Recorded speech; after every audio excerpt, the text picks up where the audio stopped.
Yes, hello! Damn it, and this is the time that I need a Kleenex. Hello! Never mind. Greetings and welcome to you, all of you brave citizens of our new world. I'm Toronto's greatest supervillain and evil genius, Dr. Terrawad. This is our Layer 3.1, and today we are continuing our campaign. We're playing ourselves some D&D. It's gonna be a good time. Oh, God, sorry, just woof. I was laughing about some shit before we got started. We've been having just a grand old time here, and it got my tears flowing. So, yeah, I'm a little looking into the past. looking into the past. Yes. No, it says on the motherfucking. Fine. All right. Anywho, thank you everyone. Hello. And hello to all of you 20 people who are now watching Jesus, Harold, Christ, and Rubber Crutches. And hello to all of you in the chat. We've got Colonel John Squall. We got Lillian Warpath. iGap Wookiees here. Rainer's here. Willow Gray, by extension Kildaka Gray, I imagine. Tonberry Queen is also here. Rob Hagan, Mercenary Pen. Hello, all of you wonderful people. Fucking missed all of you. So, Wait, we have 20 people, yeah? we do. Roll a roll d20. roll a d20. Thank One of them one is person. One. And hello as well to Only Noir. one. So how's everybody been doing? That's where Rolled it went. the D20. I found it. Toiling. Toiling, as we Surviving. do. And yes, Hooray. we've got our wonderful players here with us. Let's pull up that wonderful list here. We've got Articulate T playing Martis the Minotaur. Hello. We've got Cassie D20 Love Chew playing Siaces, our Banshee. Hello. We got J Nerd playing Zephyr, our Black Dragonborn. What's up? We got Sasself playing our Young Illithid. Hello, my lovelies. And we got Ninja with a Soul Patch here playing Grandpa Turtle Gowl. Are you ready for the Eldritch Blasters? And of course we've got Nobody is ready. Steve the Sergio's playing our Revenant Leshen. Crack that whip. Oh, yes. Oh, come on. No. You saw it coming. No, bite me. Licorice Whip. Shh. Whip it. Aw, Steve, I will that's fight where you. we're going, huh? I will. Good. That's where You know I that's will. where we're going, huh? We already went. I am sorry in advance. After the performance yesterday of, like, oh, you stepped into my threatened space. Wapow!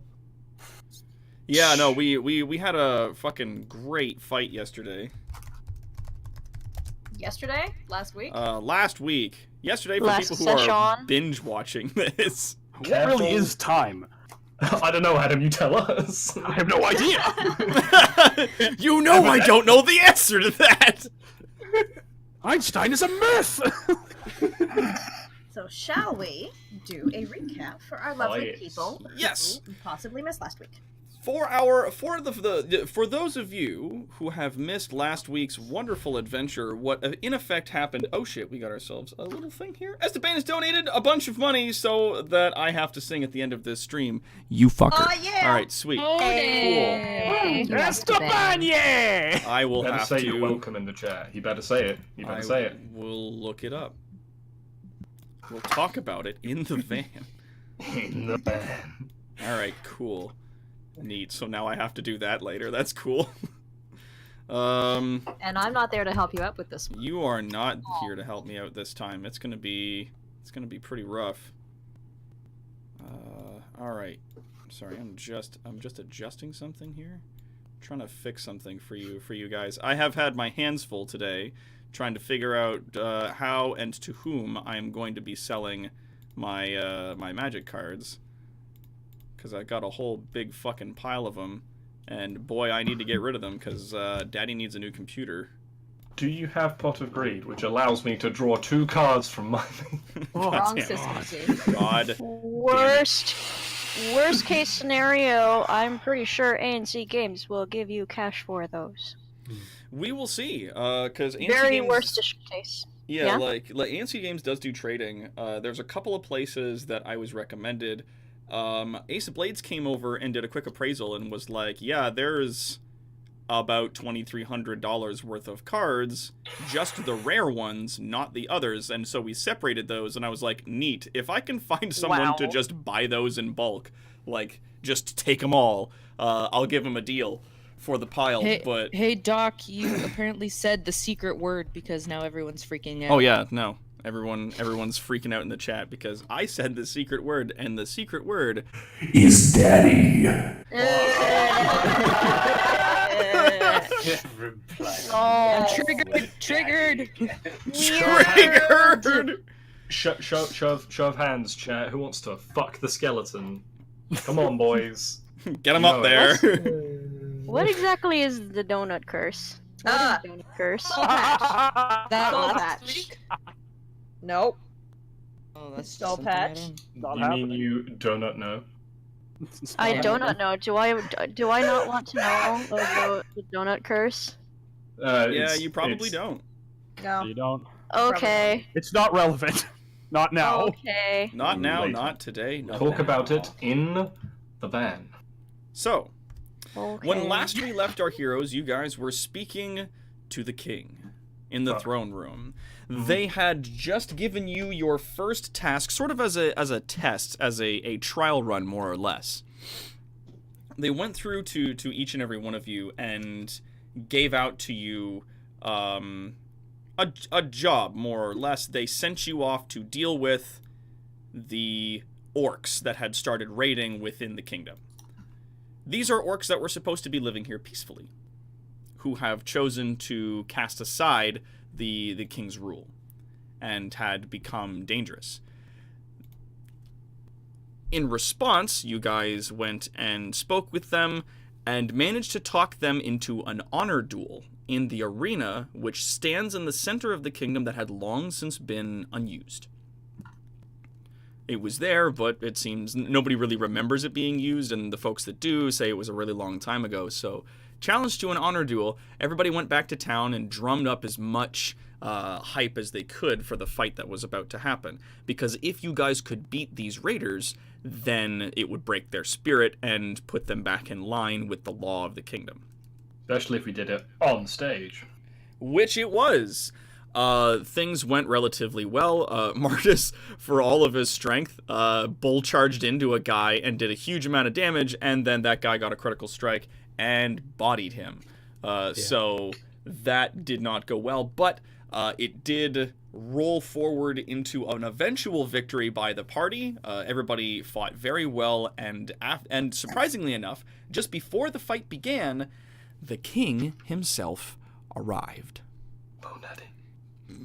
He had not been seen by a lot of people in the kingdom, not through direct business, for a very long time, so his public appearance was quite surprising. After the fight had concluded, and the orcs lay summarily beaten, the leader of their orcish raider band was pulled before the king and was sentenced to 10 years as a lightless undead. So he would be a roving, mindless zombie for that amount of time. The other orcs that were a part of his raider band were given amnesty, as their defeat was considered punishment enough, but their leader had to be made an example of. Turned into a lightless undead in front of everybody who was in the arena, he then stood gray, motionless, and mindless in the center of those grounds. The chieftain of that clan then entered the arena and pleaded to the king for the honor and the ability to strike down the raider captain and put him to rest and to take the honor, in effect, of meting out his punishment. That time as lightless may be too harsh, and that he wished to put him down. Yeah, give him one mercy. Yeah, the king agreed. And with a mighty hammer, the orcish chieftain struck down the leader of the raiders. Shortly after, everyone's favorite skeleton, Benjamin Hyde, invited you guys to the throne room. It was here that you met personally with the king. Benjamin Hyde brought forth a small bag of holding, to which he produced several small items. One was a small black vial, or a small crystal vial full of black ink. This, he said, contained his essence, and was to only be used in extreme circumstances. That when you feel your backs are against the wall and there are no other options, crush this in your hand. That was given to Leshen. Next, a crystal orb that glowed with that same familiar pale blue light was given to Ophelia. It was said that this would act as her focus, that it did have abilities that would aid her going forward, and could be used to communicate directly with him in the event that they needed to do so. Just to report in, or ask questions, or give updates in the event that something extremely difficult has come up, or there was just some wild change of events in the field. Shortly afterwards, he reached into sort of a hole in space next to him and produced a large warhammer. This large warhammer was... It appears to be made of silver with leather wrappings up the handle. Across the side of the hammer was a closed fist. And it's like it's the symbol of a closed fist. On one side, and on the other side, an open hand. He hands this to Martis, telling him that he was worthy to carry this strength and to be his fury on the field. As he gives each of these gifts to each of the adventurers, he places his hand on their chest, and there's a small rush of energy as each of you feel attuned to that extreme, almost oppressive energy that you feel standing in his presence. As we described it on our last game, it's a lot like standing in front of a speaker at a club, but there isn't sound. Just that bass feeling of it rumbling through you. You feel it in your bones, kind of very, like you can really feel that oppressive energy. But you feel connected to it as he places his hand on you. Finally, he makes his way over to Gowl. Looking over Gowl, he remarks at all of the scars and marks and sort of almost trenches that had been carved into him from an accident years ago. He spoke how somebody had tried to make a puppet out of him. Someone had hollowed out his spirit to make room for power, but no power was put in its place. So when the king placed his hand on the front of Gowl's shell, it filled him full of that familiar pale blue fire that lit up all the scars and lit up his eyes, changing his class from a druid to now a warlock, with the patron of the undying. So the Lich would be his direct connection to the power that he uses going forward. Many of the trench-like scars and marks across his shell and his neck and his face had been lessened, not removed or healed entirely, but considerably rubbed out. And his eyes had changed from a deep black to now a pale blue. Now there's two more people here, which I can give you now your stuff. Hooray! Presents! Yeah. Presents from Dad. Thanks, Dad. We... Dad. I love you all equally. For you, I will give you a connection of my power, and you can have a little vial of poop. I don't want that one. Actually, Don't worry. Everybody I else already got gets it. cool glowy things, and I gotta poop. Oh. so yeah, I you got can a rock. you can put the crystal vial in your inventory, Steve. For you, Sasself, what you can do is put down the crystal orb as your focus. Mm-hmm. So that will act as a spell focus. And there's a couple of characteristics that I want to give it to you. Okay. But give me Okay. 1 second. Yep. So I don't have any characteristics on this one. It's just vial of shit. It is a crystal vial of black liquid. Crystal vial of liquid. How much does it weigh? While you hold it, it appears to be extraordinarily light. You would say less than maybe 2 ounces. Like it's almost weightless. Cool, I will say it is 0.01. Like holding a glass of air.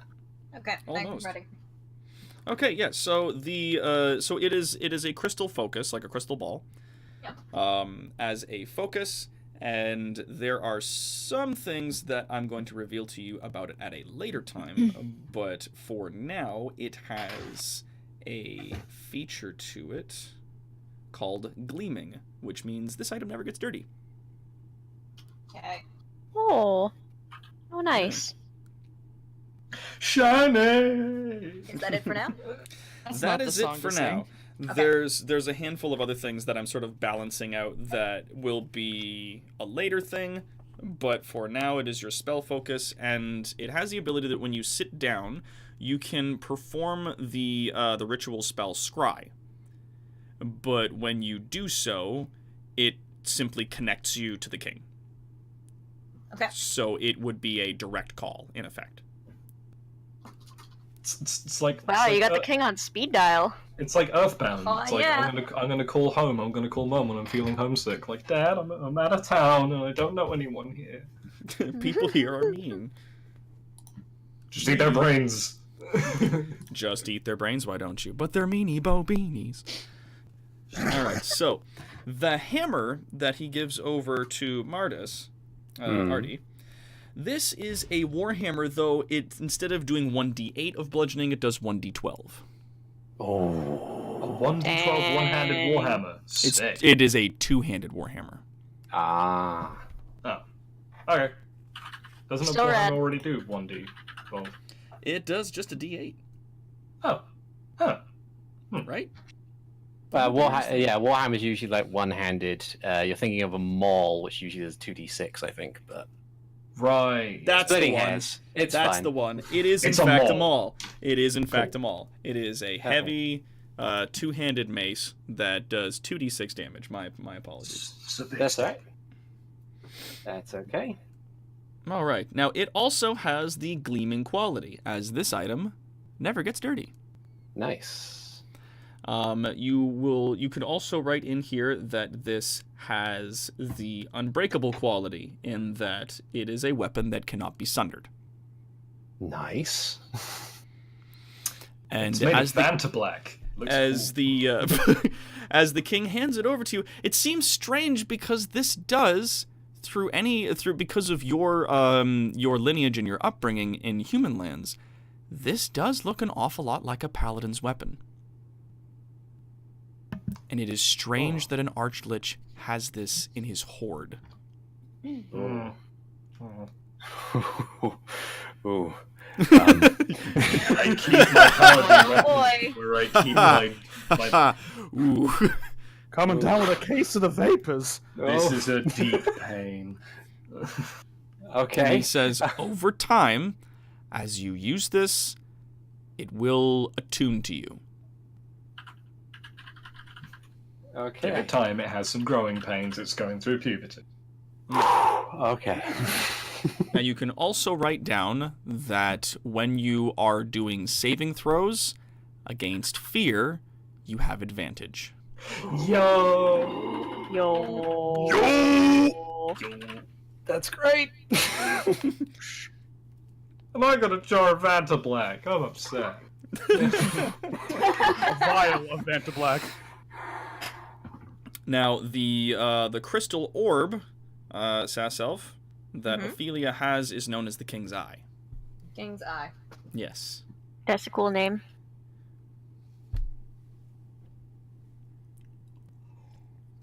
That's dope. It's not his actual eye, is it? He's there without any eyeballs, like, maybe. Could No, be. one, it's way too fucking big. Oh. And because it's like the size of a pool cue ball. So a Cyclops' eye. Yeah, so it's like a Cyclops eye in size. And second, the king actually has no eyes. In the eyes of his skull, there's just two of these blue flames that sort of trail upwards out of the sockets. Hmm.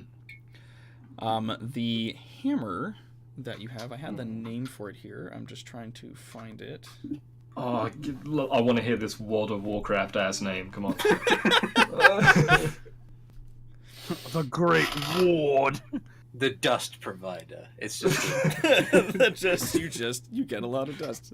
The Peacemaker. The Expedition of Corpses. we wanted Ashbringer, but it was taken. Smashbringer. Ooh. Ooh. We'll keep that one for later. Put a pin in it. Yeah.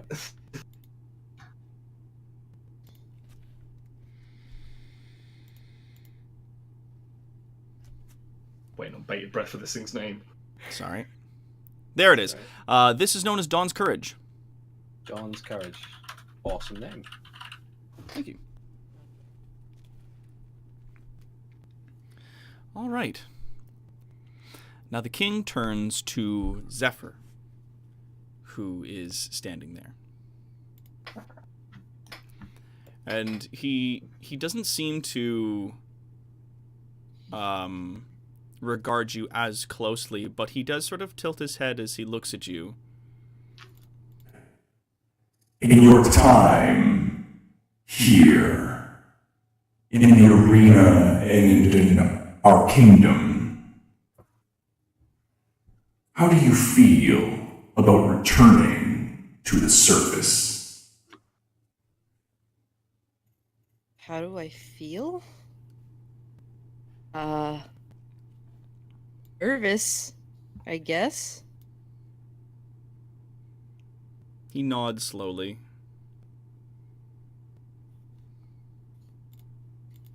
Was there another answer I was supposed to give? No.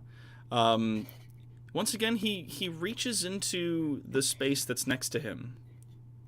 And his hand sort of disappears into a tear and returns again with a small cloak.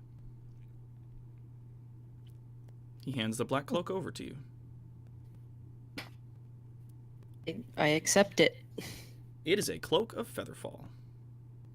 Sweet. And he When leans we in drop it, boys. He leans in very closely. Until you are able without it.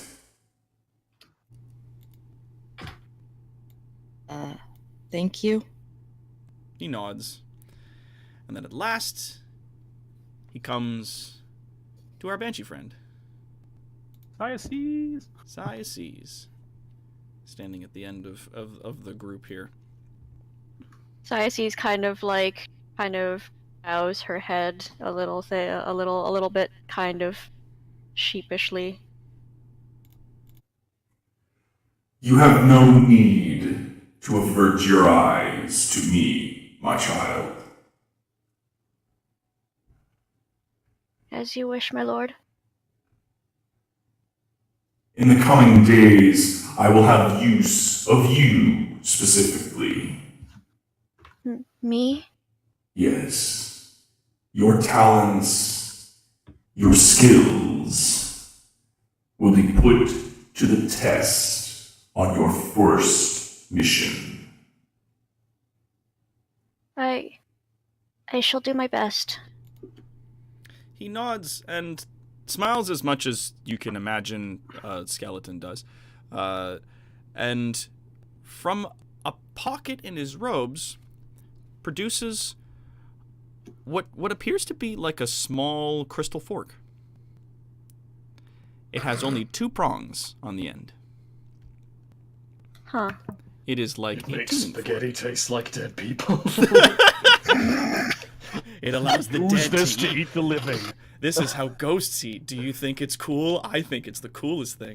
No. It is, and he hands it over to you. It is a crystal tuning fork. Its make is extraordinarily ornate. And it also has the gleaming quality in that dirt appears to avoid it entirely. It is immaculate in its construction. Is it like white crystal, like the vial of my demon juice, or is it like? It is indeed similar to that, but this particular tuning fork is also seemingly indestructible. Oh. whereas the vial is designed to be shattered in an emergency. So the tuning fork he hands over to you. So as he This- accepts it graciously. With this, you will bring peace to those much like you. She nods. He nods in return, walks back up to his throne, and takes a seat. So what does this thing do? or am I am I not being told yet? It does have a magical effect, which, I mean, if you decide to strike it against the surface, you can certainly try it out. Okay.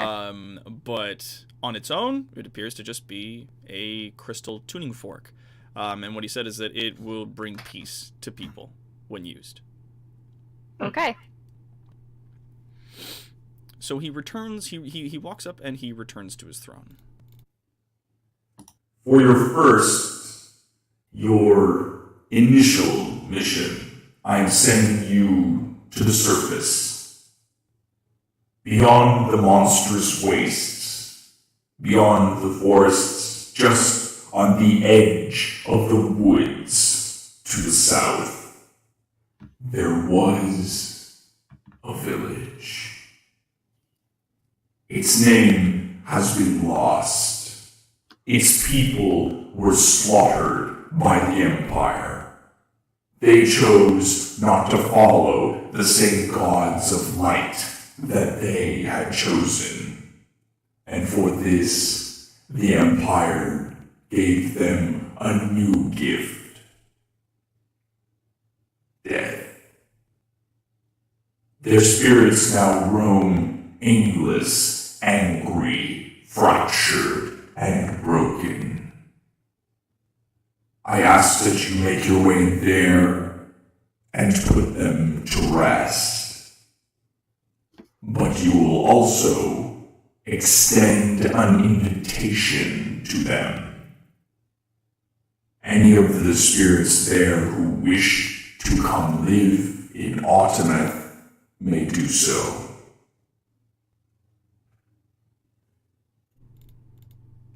He pauses and waits to see if anyone responds. Leshen brings up a fair point. Is it known for there to still be Empire scouts in the vicinity? Always. Good. We shall do as you will. As you wish, my liege. These spirits, they do not deserve the fate they have been given. The Empire slaughtered them and abandoned them to madness and pain. We will bring them peace. You will bring them peace. He nods and then looks to each of you in succession. Leshen, you will be my justice on the surface world. Mardus, you will be my strength, my courage. Gowl, you will be my will. Ophelia, you will be my voice. Zephyr, you will be my eyes. And Cyaces, you will be my compassion, my mercy. You may go. He places a hand up in a very kingly fashion. With a deep bow, Ophelia starts walking backwards, not turning her back to the king. Leshen does the vow, takes his hat off entirely, puts it to his chest, and backs up the same. Fucking scoot back. Yep. Don't turn your back on royalty. You're gonna get smack. Not afraid to smack.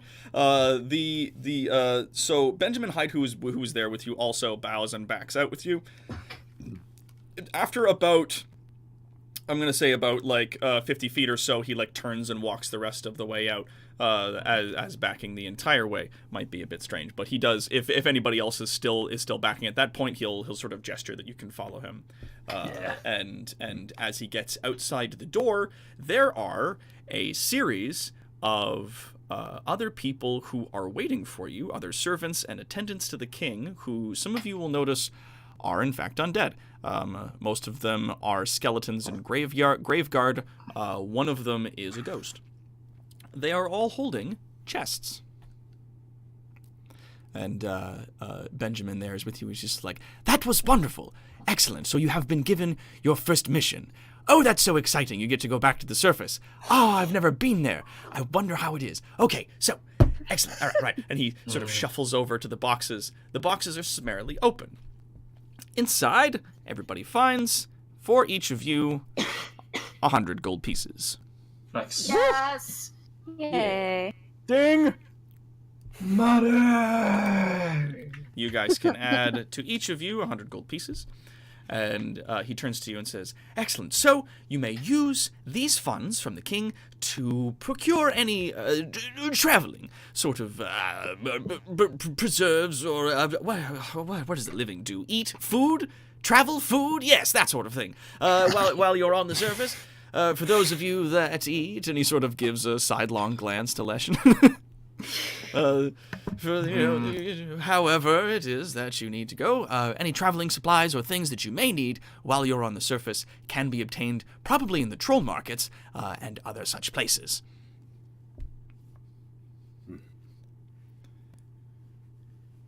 Don't dilly-dally, take your coin, shoo, shoo, shoo. And he kind of like gives you a little shoo motion. Get out of here! Get out of here! Cool. Cool. Thanks, boss. No doubt. No doubt. Zephyr now has like the coins and the cloak in her hands, and she's like juggling everything. Oh shit! How do I hold all this kindness? No, not like that. I have been given gifts. Try putting the cloak on, my dear. It may aid that. Looks at Zephyr. Grandpa. So yeah, if you go to the compendium, and I believe if you just type what's this cloak.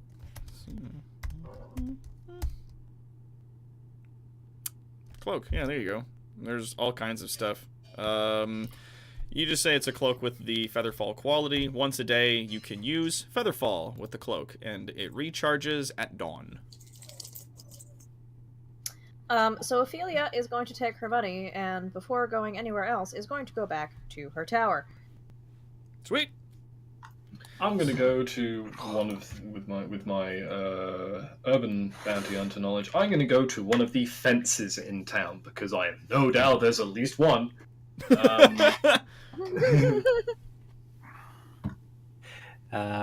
Martis will take his money. He'll bow to Benjamin and thank him. Then he kind of has a to-do list before he goes to bed for the night. He first needs to go to the Goblin Quarter to assure Fibsh and the other goblins that he is okay. Wonderful. But then before he goes to bed, he's going to head outside the city to a secluded part of the forest and kind of test out his new hammer for a bit before he goes back and goes to bed. You will notice something interesting about the hammer, that when you swing it around and when it strikes a surface, it sounds a lot like Mjolnir from the Thor movies, in that it has that almost like otherworldly metal sound when it's being swung through the air, and when it strikes things, it sounds like a hammer to metal. Or a hammer to an anvil, rather, even when you're striking a tree, like it has that loud, like, Kong noise that seems almost like unnatural when swung about, and it definitely has like some fucking sick heft to it. It's has the heft. Yeah, This thing is balanced poorly. I like it. I imagine that there's a point, like, because of Martis's disposition towards the weapon, kind of like why, like, he says I'm worthy, but why? So I imagine there's like 5 minutes where he props up against a tree and then sits and stares at it like, why? Why?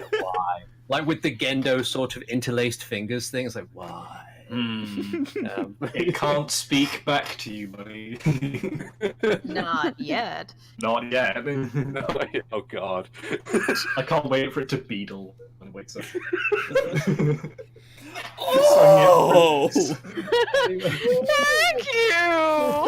Thank you! Magical item. Anyways. The ball screams louder with like the propensity of how violent your swing is. Moving on. Moving on. Moving on. So you do kind of like as you're sitting and as you're staring at it. Again, as each of you were sort of given a connection from the king to that sort of energy, you still feel it with you as you move around. So when you leave the throne room, you kind of feel that connection sort of mute a little bit, but it's still there. It's as though you're sort of like wearing an amulet under your shirt, like you can feel its presence, but you oftentimes, if you're not paying attention to it, you kind of forget it's there. So it's a very sort of small sensation that you get, but it is present with you, and it is noticeable while you are here in Autometh. Sitting and staring at the great mace against the tree, this sort of paladin's weapon, you can almost kind of feel that ringing, that metal sort of unnatural sound that it makes when being swung through the air, and striking against a tree, even lightly, or tapping it against rocks. It kind of gives that sound where it's like, yeah, that's metal against a rock sound, but it also sounds like metal striking an anvil.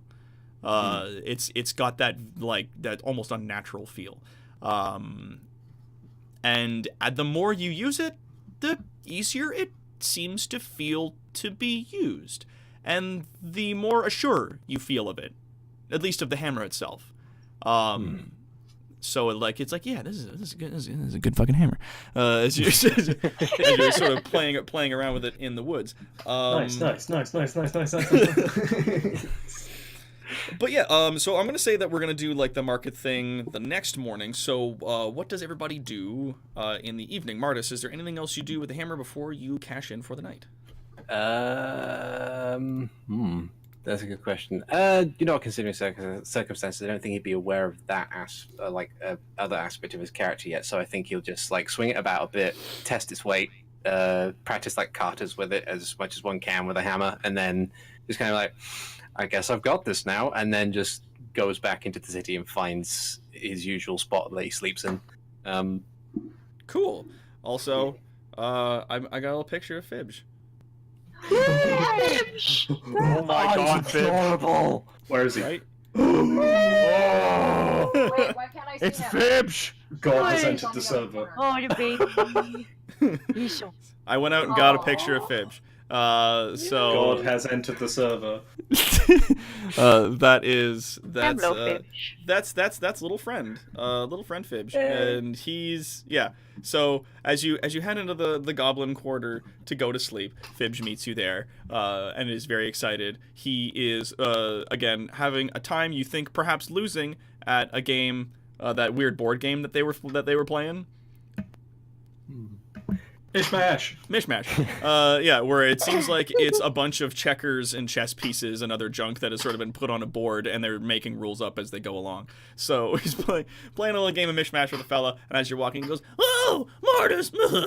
and he sort of tumbles over to you and notices the item on your back, and goes, "Oh, big smasher, huh? Big smasher for big fella." He kind of kneels down. It's like, I'm sorry that I didn't put on much of a good show at the arena this morning. I guess he caught me by surprise. He laughs and doesn't really pay you any mind to the comment as he sort of grabs onto one of your horns. He goes, "That's okay. He hit you hard enough to kill 12 goblins. But you're still alive, big fella. Yeah. Yeah. I'm sorry I can't stick around for much longer. I've got an early morning to deal with a new job on the surface, so I need to get some rest. Yeah. Going to surface place, huh? Yeah. That place pretty cool. Big sky. Funny smells. Lots of bugs, though.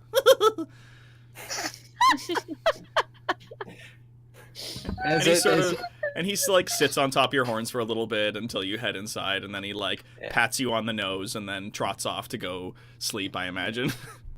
Before he does, like, instead of like, he kind of, Marlis kind of picks him up off his head, gives him the biggest hug, and then puts him back down and say, "I'll see you soon." And then he heads to bed. Big squeeze from biggest guy. You don't deserve Fibs. You don't. Fibs, you're killing me here. This is my favorite. God's last gift to mankind. And he does like a little dance with his hands like up in the air, and then he like toddles off into his room. It's like Kermit doing that. He runs away. Yeah, basically, it's like a little Kermit flail. And then he heads off. Fuck.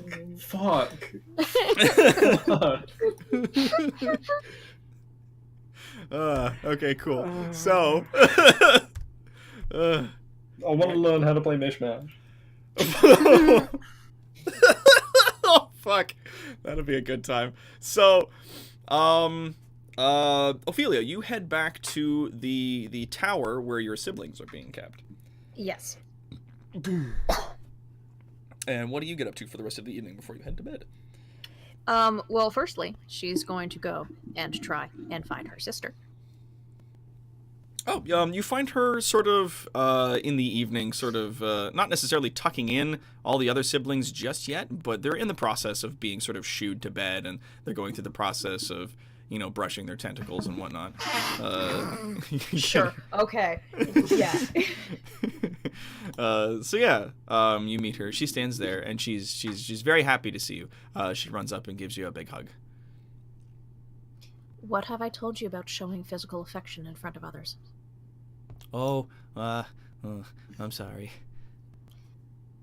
Have to hold ourselves with better composure. Right, of course. And she gives a quick nod. Must learn to control yourself. Right. Well, what did you think about earlier, though? She grins, and her face kind of turns like a deeper purple in a sense that blushes. She was like, "It was so cool." She can't quite grin, but her tentacles would kind of like do like little like flutter. Yeah, it's like a dog wagging its tail. Yeah. It was so cool. Oh, it was so cool. I got to see you guys all flail around, and you cast magic, and it was so cool. But how... Did you feel like... I don't know, I was trying to... be commanding, and trying to... I think I did good. I think you did great. Those guys didn't stand a chance. You and your magic. You're so friggin' smart. Gosh darn it. She sort of like shyly kicks the floor. Well, if you keep up with your studies, maybe one day you could be as good as that too. And she smiles as much as she can, sort of the little like flicking of the tentacles at things, yeah. And she bows to you and says, "Thank you. I'm gonna head to bed now. Gotta get lots of rest. Gotta be in good shape for tomorrow." What's tomorrow? Well, I heard you were heading out. I gotta be big sister now. You do. Now you also have to be careful. Yeah? Mm-hmm. So Yeah. I won't be here watching out for you. People still scared of us, huh? Yes. Yeah. Don't go out if you don't need to. If you do, make sure you are covered. What I did, calculated, and I knew it would scare him. Yeah. To be careful, because even down here, there are some who think that we don't. that are scared, Yeah. and you don't remember what it's like. Scared. I do remember. And she nods. You were barely more than a tadpole. I know. You get off to that pool. she sort of like rocks back and forth. She goes, okay. And she waddles off, and Unla gets in the pool with the rest of the others. And shortly after, drifts off to sleep. Okay. But now, before Ophelia joins the rest of them, she's going to wander about the tower. While Okay. trying to gather small bits of things. Like trying to find some charcoal, incense, maybe seeing if she can see the kitchens and see if there's any herbs around. No. The other living people in the tower who real food. Oh, there are no other living people who are in the tower with you. Okay. Would she be able to find charcoal, incense, and herbs? Yep. That if you asked any of the, like, it wouldn't be sort of just lying around the place. Like, there would be charcoal used Yes. for writing and things like that. And small bits and pieces of this and that, sort of about with like day-to-day living stuff. But as far as if you needed additional supplies, that can be gotten from like the like you figure you can get it in the market tomorrow, and that some of those things may not be pricey. Okay, so there's but not in the tower. Oh yeah, no, not in the tower. Okay, so that's what I was trying. Then no. Okay. Of course, yeah. Okay. Burr, get it then. Okay. Cool. After unsuccessfully finding her things, she gives kind of like a sigh, goes and slides into the pool herself. And you drift off to sleep. All right. Good night. And then Leshen, what do you get up to? So stores are all closed. We're in like the dead of night, right? Hmm. I am gonna resume my watch at the top of the wall. My watch begins. Yep, and as like there's like of course a break in because it's never always that busy. It's normally quite quiet. He's gonna sit on the wall with his legs dangling over the edge, and he's gonna look up at the fake ceiling, and it's just gonna be like,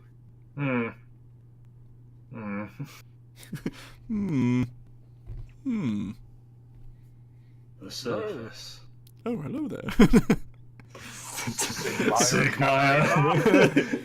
You find a knight in huge onion-like armor. Now, wait a minute. Oh, Push him off the fucking wall. Yeah, Like, no cross pollination of the fandoms. Stop it. But yeah, he's gonna sit up there and basically just contemplate like going back to the surface, especially after it's been a while. As you're staring at the surface of the massive cavern that has been enchanted to look as though an accurate constellation starlit sky, you actually have a pang of almost nervousness. You're remembering all the things that happened the last time you were on the surface and how and when that ended. It does almost maybe feel anxious.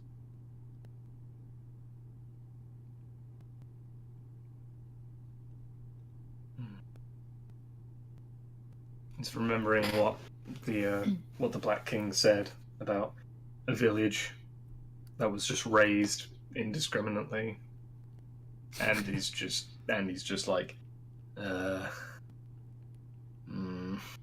Yeah. And that's a very anime close for old Leshen. I like that. All right, Gowl, how's the rest of your evening go? He heads back. What's up with that grunt, buddy? he heads back to the Great Root. And tries to. Oh God! Here he comes! it's that boy. It's the Turtle Chief Kulak. It's even greater, Grandpa. It's even older turtle. He goes to find. In fact, actually, he goes to find Chieftain Kulak at his hut. See if he's around. Yeah, as you're entering into the village, it's a little late. Most of the lizard folk at this point, or rather the turtle, have gone to bed by now. But you do find his tent a bit more ornate, I'm going to say. Like, there's a few more beads and shells kind of hanging from the entrance to the tent itself, but it's not really that much larger than the rest of the sort of tents and huts that have been set up in the village. As you make your way in, he's sitting there on a little stump, reading a book at a table at candlelight, and he looks up to see you entering. Oh, hello, Gaul. It's not often I see you here in my hut. How can I help you this evening? As he approaches, he's carrying his cane in one hand, but like horizontally. Like in accordance to his body. He's holding it horizontally forward. He doesn't have his usual limp. He's just walking.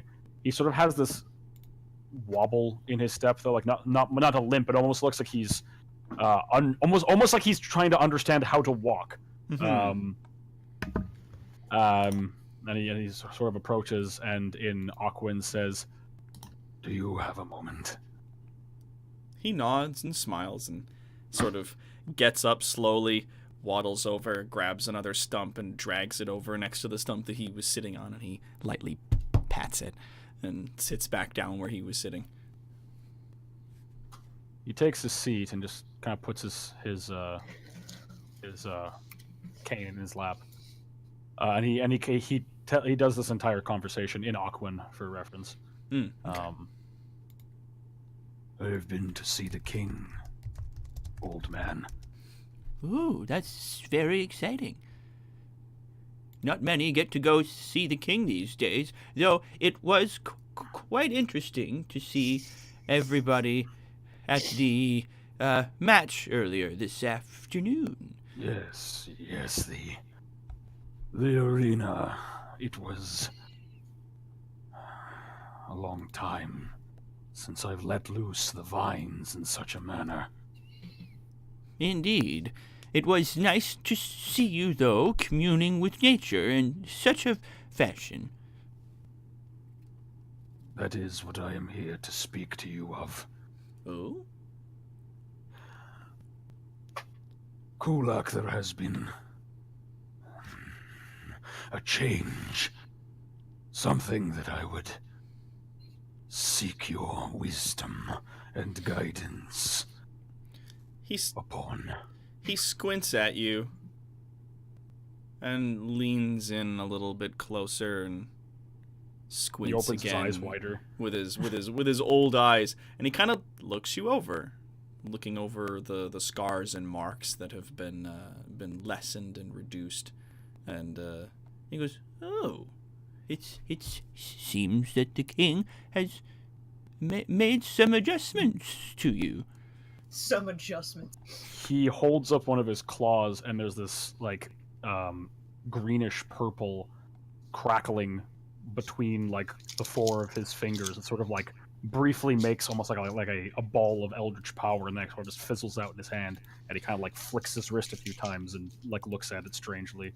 "Oh yeah, the eldritch power that you summon up for like your eldritch blasts and things like that." Manifest in that same familiar pale blue. Oh, awesome! So instead, it's a flickering of this. That, like crackling of that energy. I need to unlearn all I know in place of something else, and I know not how to unleash this. It would be prudent for guidance before the morning's light, so I seek you, great chieftain. He nods slowly and kind of like looks you over again, and he like a very serious look on his face kind of dawns on him as he looks over, and he goes, "So the king has made a connection to you, given you a portion of his power, it seems." He has taken the root, the leaf, the very dirt upon the paths. Rip them from my soul, but replaced it with warmth. Deadeningly cold, and yet fire. I cannot understand its feeling. He nods slowly. This is certainly a change for you. It's certainly different than it was, though I don't think that this is altogether a bad thing. He does a double take and just sort of clacks his jaw once and like kind of has a serious expression. He smiles slowly in like a tired old man fashion. Many things that we do with our magic are considered to be natural. Movement of the leaves, the roots and trees, and changing the weather, and speaking with animals, even at times striking people with lightning. However, what has happened with you here is not altogether unnatural. All magic, however black, however bright, is still magic, and exists in balance, and is therefore a part of nature. And will all believe that? You know how the others gaze upon my scarred visage, Kulak. You know what they say, and now I bear one less connection to the brethren of our tribe. I no longer have any powers of the Druidic. I am bound to the king, and his powers are more frightening than I can possibly convey. It is true that some may not understand. Others, surprisingly, may be a little jealous. And he sort of chuckles a bit to himself. So I don't think that there will be much to worry about. They always had a bit of trouble with you, even when you learned our old ways. But now, you are an agent of the king. And that, my son, is a position of great respect. He kind of looks to his cane, and he tries to channel his power through it as he did once more. And he attempts to make the malachite glow green as it did before, when he tries to like channel his magic to see what happens. Does it turn blue instead? It does. Shit. Fuck. He kind of looks at it, and it starts pulsing, like the green malachite starts pulsing blue. He sort of plants the staff in the ground, lifts up his left hand, and it just sort of ignites in this like blue energy. And he like looks up towards the ceiling and attempts to... Well, he doesn't actually know what he has been given. He's going to try and just focus on that magic and let loose whatever spell comes out of his hand straight up into the air. So you shoot an eldritch blast at the ceiling. Oh no. I mean, these huts aren't made of a lot. There's usually just like stretched canvas. Sorry, and thatch. I thought we were sitting outside the hut. Oh no. Sorry, no. He would not shoot the top of the hut. No, he would move out like just outside the doorway and attempt to fire up towards the starry ceiling. He comes out with you, and you aim a hand up at the ceiling of this massive cavern, and like that eldritch energy ripples, like almost like a snake, ripples up your arm into your hand and then cracks off into the sky. It feels good, because like we said before, that you feel now with this connection, you feel almost full. You have a fullness to you that you hadn't necessarily felt before. Very much like one would get from like a good meal and a solid night's rest. Like there's sort of a completion to it. And letting that energy off feels good. Like you have that nice connection. It feels solid. Looking over to the chieftain, his wee turtle mouth is hanging open. That is bad news. He looks up and he goes, Shit. Well, No, Grandpa Turtle, don't swear. Oh, no. That's great, Grandpa Turtle. Grandpa Turtle, let Grandpa Turtle swear. Let him say swear. Watch your profanity. He holds his fist back down and he clutches his cane in the other hand. He looks back and, as always in Aquan, he looks to him with this creepy old smile and just goes, "Wake up tomorrow, old man," and waddles off towards his tent. Before you head out, he waddles over to you and he gives you a slow old man hug. He gives you a slow old man hug. He sort of turns into it a little bit, but he's still like kind of sideways hug, and kind of just gives pat on the back of the shell. His other hand. His eyes seem hug, awkward turtle hug. Awkward chieftain hug. So he smiles at you. His eyes seem bright, and he smiles at you, and then waddles back into his hut. Before bed, he does go to that spot of deadened trees that I talked about before, and he just attempts to practice on the dead trees.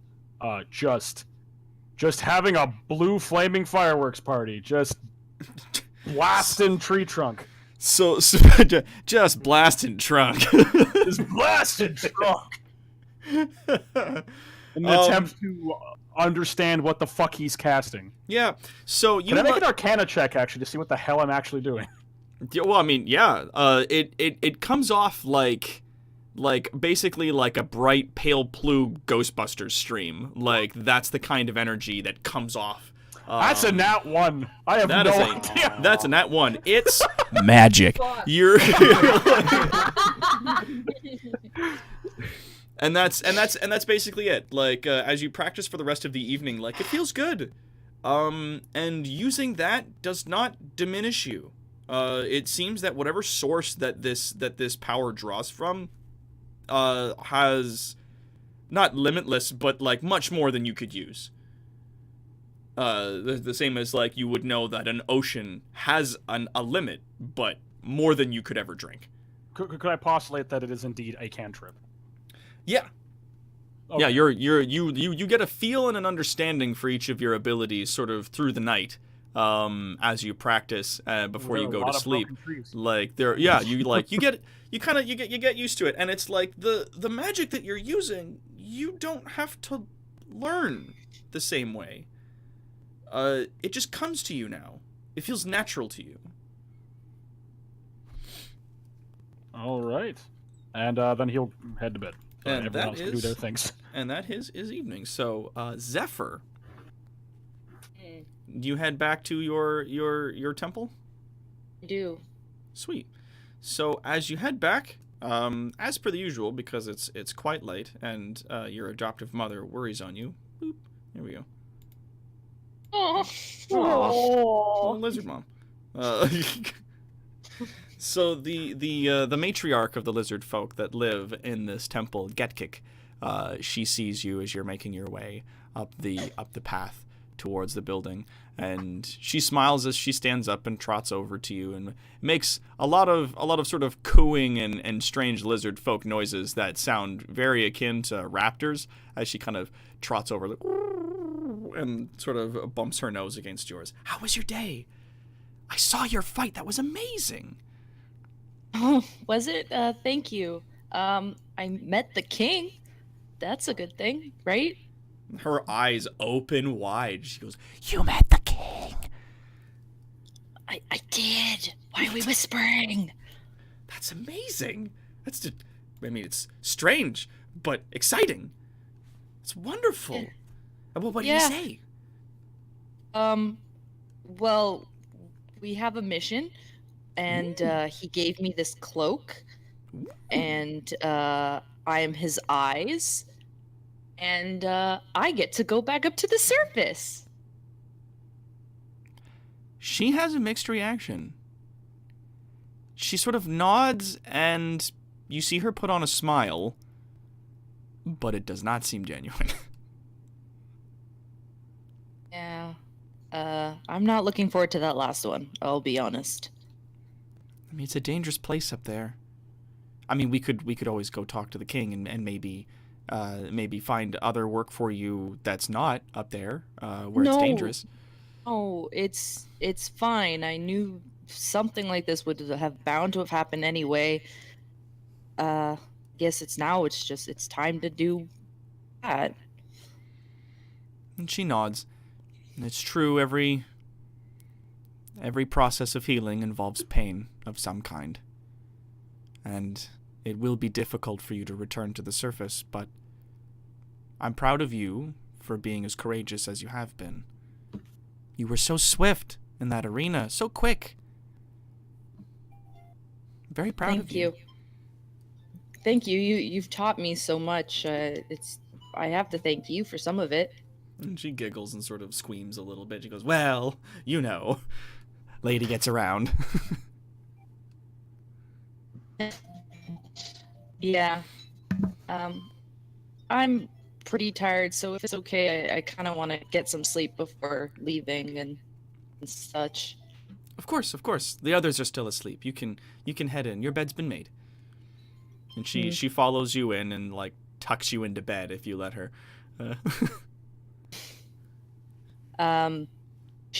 Zephyr's still holding on to the cloak. She hasn't changed because she's wearing another one. So she doesn't change into it until she knows that she is alone. Okay. So once she is alone, even under the blanket or whatever, she slowly takes off the cloak that she's wearing and quickly puts back on the other one and wraps it around her tightly. Excellent. Yeah, it's like a thick black cloak. It's got like it's got some heft to it, surprisingly. But yeah, it's once a day you get that sweet featherfall. Sweet featherfall. It smells musty, like a cave. Nice. Nice. Cave smell. Yeah. Cave must. Nice. All right, so New from the king. Smell. Smells like bone, Daddy. New fragrance. That new fragrance from the king. Cave musk. So good. Oh, de la bone. So musty. Makes you cough. All right, so dry. And last but not least, Cyaces. What do you do with your evening? So Cyaces kind of just wanders home quietly, as she normally does, kind of tearfully looking up at the sky. But she eventually makes it home, and kind of goes up to her room and pulls out the crystal tuning fork. Mm-hmm. And looks at it curiously, kind of like turning it in her hand. And she kind of curiously and hesitantly takes her other hand and gives it a flick. You give the tuning fork a flick as you're holding it. The tone that it seems to produce. Yeah. Oh, the tone feels panning across my ears. Yeah. The tone feels peaceful. It's calming. and it doesn't fade as you continue to hold it. The sound carries unless you place your hand over top of the tuning piece that's at the end. The tone just continues to sort of ring and reverberate through the room. And for a moment, you remember bits and pieces, small, distant fragments of your life previously. You remember a blue dress. You see it hanging in an ornate wooden closet. There's a window open nearby. The sun comes through, the air smells fresh, and a lazy breeze drifts into the room.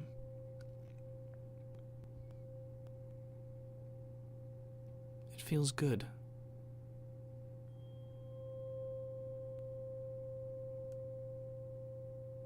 So, like, a mysterious, almost slight warmth fills her heart. Yeah. And tears roll down her face.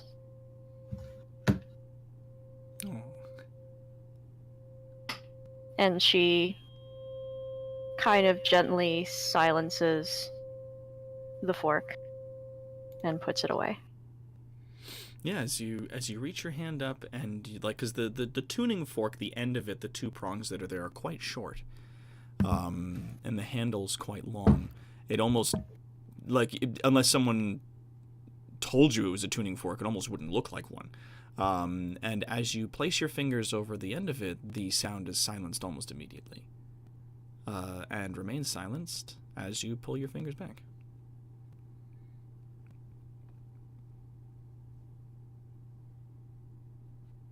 So Siaces just kind of nods. Almost kind of slowly starting to realize the possibilities of what this thing can do. And True to what the king told you, the tone certainly brought you a sense of peace. Like, it was very calming as you listened to it. So she very gently tucks it away and prepares to go to sleep for the night. Okay. And that is the evening for everyone. In the morning, an attendant, random folk, this time not necessarily Benjamin, comes and fetches the lot of you and brings you to the troll market. Oh man, shopping trip! Shopping! Oh, yeah! Oh, snap. That guy's got a nice sword on his back. It looks very impractical. That's why it's awesome. It is! Oh, I don't even have the full page, and I was like, what sword? And I scrolled down. Yeah. I'm like, oh man, that's a sword. I was thinking the exact same thing. The fuck? No, this in the distance you see the Palace of Fallen Leaves with that sort of that blue energy, and there's like a series of ornate structures, much of which is supposed to be black, but I've just kind of grabbed and put in random things. Yes, thank you, Steve. I've just sort of used this image at random, but it's very much the market that you guys are all seeing there. Thank you, Steve. You're a good friend, buddy. Welcome, buddy. No problem, boss. No problem, boss. That's where the king lives. So yeah, you guys head on into the Marquette. And The Marquette. The Marquette. What is it? Okay, I've got market music somewhere. Oh, here we go, boys. Well, we're not in shops yet, so it's not going to be that. It's not going to be shops music. Don't ruin it for the folks know. But we were ready. I know. I'm trying to. No, that's crazy. Oh, Hold on. no. That's the thing, is I had a lot of these in lists and stuff like that, and they're much harder to get at when they're in this, and I needed to kind of like separate and put songs to places. Yeah. Well, regardless, you guys. Immersion broken. Immersion broken. You guys are wandering around the marketplace. What kind of do you guys go to, like a general store I first? beeline for the fence. You beeline for the what are you looking for in specific though? I am looking to get some caltrops Ah. specifically. Of course. I thought he said cow drops. Got was those like- too! I was like, Those two. ew. I mean, I just have to follow Mardus around, and eventually. Hey. I'm Wow. feeling very uncomfortable with you following me this closely. I need your poop. So while the boys are doing that, Ophelia goes off to find a jeweler. Ooh. Don't sell it immediately. I'm gonna hawk the king's eye. Give me 10,000 gold right now. So Cyaces has absolutely no idea what she needs or wants or anything like that for an adventure, so she follows Ophelia if Ophelia doesn't mind. Sure. Cool. Gowl is so- going to attempt to find something, information-wise. That's okay. Yeah. Well, we'll start with Ophelia and Cyaces. You guys head to a jeweler. Yep. So, as you head into a jeweler, it's very dark. It's very quiet, and you make your way in. There is a lizard folk, actually. One of the lizard folk, a woman standing behind the counter. She's her her horns are sort of done up with varying jewels and rings and whatnot. And she bows to you as you come in. Just to be clear, Ophelia's hood is way the fuck down, and veil is right across her face. Oh yes. She still lights up a bit as she sees you come in, as you lot are a little known around town at this point. Ah. Because of yesterday. Public ass kicking at the arena, baby. What the two of you missed is we had quite the audience during the fight. Yeah.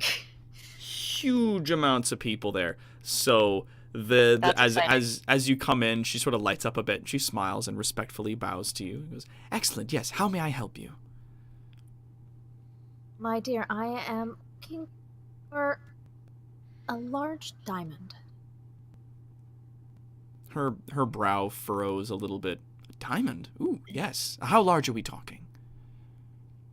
Perhaps if you want to show me what you have available, can make a determination if you have it.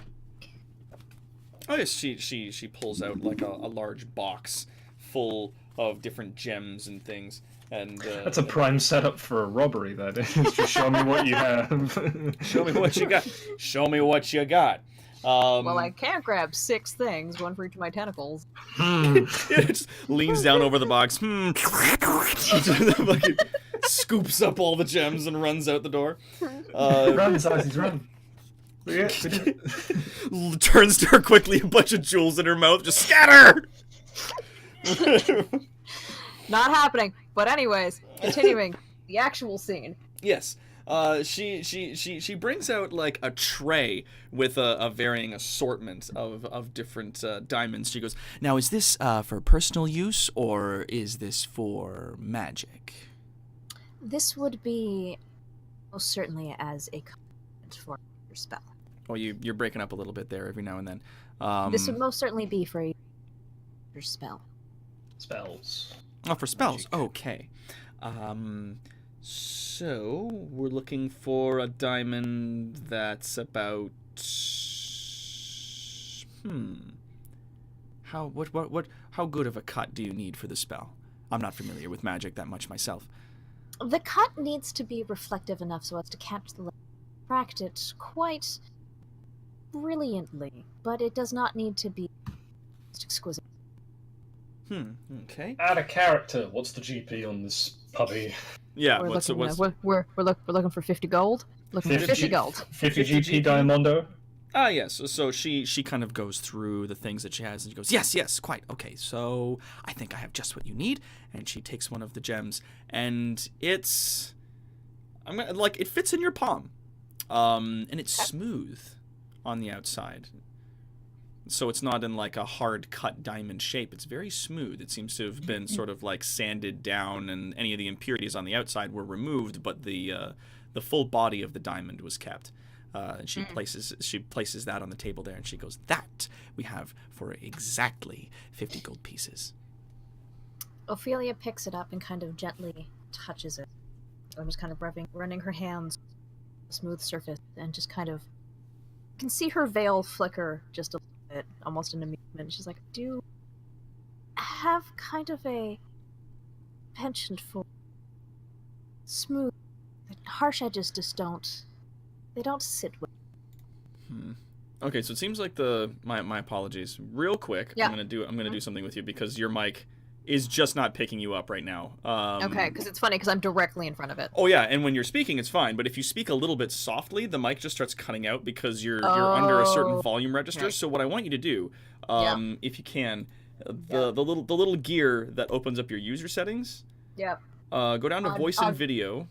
On Discord. Okay, yeah. Yeah, on Discord. Go down to voice and video, and then in the input mode, just where it says input sensitivity, where it says like automatically determine input sensitivity, turn that off, and then put the slider like to almost all the way to the left. Like I've got it at negative 80 decibels myself, so it picks up everything that's within that range. So then that way the mic won't automatically cut out on you. How about now? Great, I can hear you. Okay, cool. Yeah, it's not going to make you any louder. It's just going to make sure that the mic doesn't keep cutting you out. Fair enough. So yeah. Okay. Short version of what I just said. Like smooth things, don't like harsh edges. Harsh edges are bad. And she goes, yes, I imagine that someone of your complexion would definitely enjoy gemstones of a much more smoother quality. Wonderful. So I think this suits my needs quite perfectly. And she looks over at Xyces. Were you looking for anything here, dear? I think we just lost Cassie. She'll just be back in a sec. She just posted. Whoops. She'll be back in a sec, I imagine. All right. Nice. I'll just give it a sec. Sorry about that. Okay. Are you guys able to hear the music? Is the music coming through? Yep. Yes. It's a little on the nice. quiet side, but it's there. Oh yeah, I turned it down a bit just so that it wouldn't overpower. Mm-hmm. Is this There we go. the potion lady from Majora's Mask? It's Yes. it's the sisters. Magic Hags. Oh, Potion it Shop. is. Oh, it is. Cool. Yeah. Someone want to pull Cassie from the waiting room? I will. Sorry about that. That's okay. So yes, the lady who owns the magic shop has sold a 50 gold piece gem, a diamond, to our nice. lovely friend. Be nice. So Very nice. that is 50 gold off that allowance, and you may add a 50 gold diamond to your collection. Yep. Woohoo. All right. Woohoo. Big summer blowout. She smiles and puts the tray of diamonds back underneath the counter in the display case that's there. And she goes, "Is there anything else I can get you while you're here?" For me, that would be it. Xyces, dear, do you need anything? Well, the trouble is, I don't really know what would be useful for me to bring. Could you help me? I'm not exactly sure how you do your magic, dear. I'd need physical components to act as a channel for certain types of magic. That's why I came here. Do you have an instrument? Well, I don't. Out of character. Hang on a second. I have a lyre. I don't know that I will use it because I feel like stylistically, the way that I do my thing is essentially kind of just all oratory. You sing. She sings. Oh, Kind cool. of. Yeah. Okay. And by sing, I mean cry. A lot. She cries a lot. Well, I mean, Yeah. Artie, you can quote me on this. The bard's casting focus is their tool of performance, isn't it? Yeah, so you could have like a bard that does like poetry or recites, like you could have like, for lack of a better description in relevant times, V from Devil May Cry. Yeah. Just Yeah. like poetry to cast his spells. But yeah. Mm-hmm. Yeah. I Yeah. believe then that we don't need anything further. And she turns to the shopkeeper with a very kind of polite, tilted head nod. I would like to thank you very much for your business and for your courtesy. Just kind of She- lightly gestures at herself. She smiles and she bows very deeply. She goes, "Oh, of course, I'm always happy to serve our champions." Styaces does like a slight curtsy and says, "Thank you." Ophelia kind of blushes a deeper purple and kind of like Waddles. awkwardly hobbles out the door. Champions. Shit, boy. Okay. Well, Ophelia is very slowly becoming my favorite tsundere. Just People are like, "Hey, we like you." I'm like, "Oh shit." Fuck.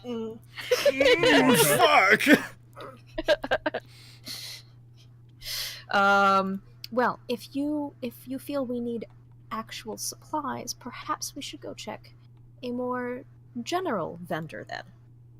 So we go off that to a normal place. wise. A normal place.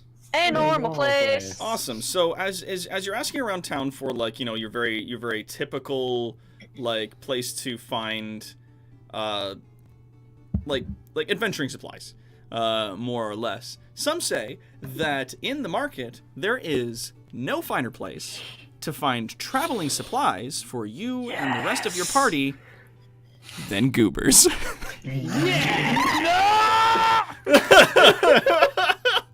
It's That's the such a fucking good- that's such a boy. good name. Yes. That's such a very good name. I love it. Yeah, and it is a quite a large building for a goblin, and it's sort of ramshackle and put together. On the and on the outside there is a large sign where it has been sloppily written, "Goobers," in like a blackish paint. As you make your way, all of you together, into the shop, you are met with a mixture of pungent smells, not altogether unpleasant, but very strong. And there are many boxes and crates and things hanging about. And in the center of the area, there is like a small stack of boxes, and sitting on top there is a goblin. Who would have thunk? He looks like this. Where is he? Come on. A You gobble. can do it. There Bring he is. him in. There's Bring all him of in. them. God. There he is. He And looks there's- like a potato. He looks like a happy potato. I love him. He's a very And- good potato. And that's Goober. He's sitting there, and there's like a dagger sort of jammed into the crate that's underneath him, question. and a small Does he frog on top of his Whoops. head. I Sorry. was about to say, does he actually have the frog on his head? Oh, he absolutely has that frog on top of his head. This is very good. Oh, Ophelia feels a strange kinship to. Oh God, I can hear it.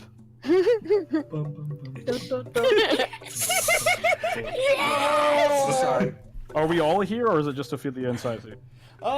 We could say the rest of you were kind of like tottering about in the streets, and if you were asking around for adventuring supplies like rations or things to use in the field, any camping gear or like Yeah. things to use to start fires, bedrolls, things like that, they direct you over to Goober's place. And the lot of you kind of make your way there around the same time. And head in, and there he is, sitting on top of his crate with his fat little toad sitting on top of his head. And he looks up to you as you come in and goes, Oh, hello. Welcome to Goobers. I'm a goblin. This is my shop. There's lots of boxes of stuff I could sell you. Oh, hey, Martis, what's Wait. going on? Wait, is hi, Goober. Is Goober also the fence? he might be. Yeah. Is Goober also? might He be. is the fence in Yeah. town. Nice. Yeah. Cool. He's Sick. just got boxes of he's got boxes of a lot of what he calls human junk lying around. That's good enough. Which a lot of it has, surprisingly, even though the place kind of looks like a bit of a mess, a lot of it has been surprisingly sorted. And so, like, there is a pile of bedrolls over in one area. There are a bunch of tents that have been bundled up and sort of placed against one of the walls. There are, like, a collection of rations in a series of trays that he's got over on one side, and a lot of other different things sort of, like, toting about. Very basic, old-looking weaponry and armor also dons the space, but mostly it's, like, camping gear, food, adventuring junk. Also, KC Senpai has noticed you. You have to do it in the voice. I have to. You do. As the The voice. Do it now. Senpai has noticed you. Okay, whoa. Soul Patch just came in his face. Need to just, like, I'll be right back. take a breather there. Hold up, Bone Daddy. I am about to cane. Go get a cold shower. Gal will grab a simple bedroll. We lost someone. Oh. Yeah. She says her computer is resetting. Yeah. So- Has a computer issue. Are you back? Yeah, I'm on my there we go. phone at the moment. Okay. Sorry, I have to reset my computer. It's garbage. That's okay. That Take your sucks. time. But you're yeah. here in chat with us, so that's. I'm in chat on my phone, so I can't Yep. see anything, but I can hear. Well, that's okay. Okay. There isn't much to see other than still the picture of the market and a little old goober with his toad. Goober. What's his Yeah, no toad's problem. name? Oh, do you ask him? Hang on. Give me a moment. Would Modest know the name of the toad? You have seen What's- him walking around with this toad. But I don't think anyone's actually asked him. So Okay. Sias's eyes kind of light up a little bit, and like, it's like the tears sort of in her eyes are almost as if kind of like she is overwhelmed with cuteness. Aww. So when you see a dog that's just too good. As What's you your- make your way What's over, and he your goes, Oh, hello, sad lady. What's going on? Want to buy some stuff? I was just curious about what the name of your little toad friend was. Oh, that's Gobble. and he takes a little piece of food out of one of the trays of rations and he throws it up, and the toad catches it in its mouth and gobbles it up. And he goes and he claps his hands. Gobbles and Goober, I am I'm in love. I'm dying. So Ophelia cute. is kind of like in a back dark corner, and her veil is just like flicking very fast because she's like half laughing.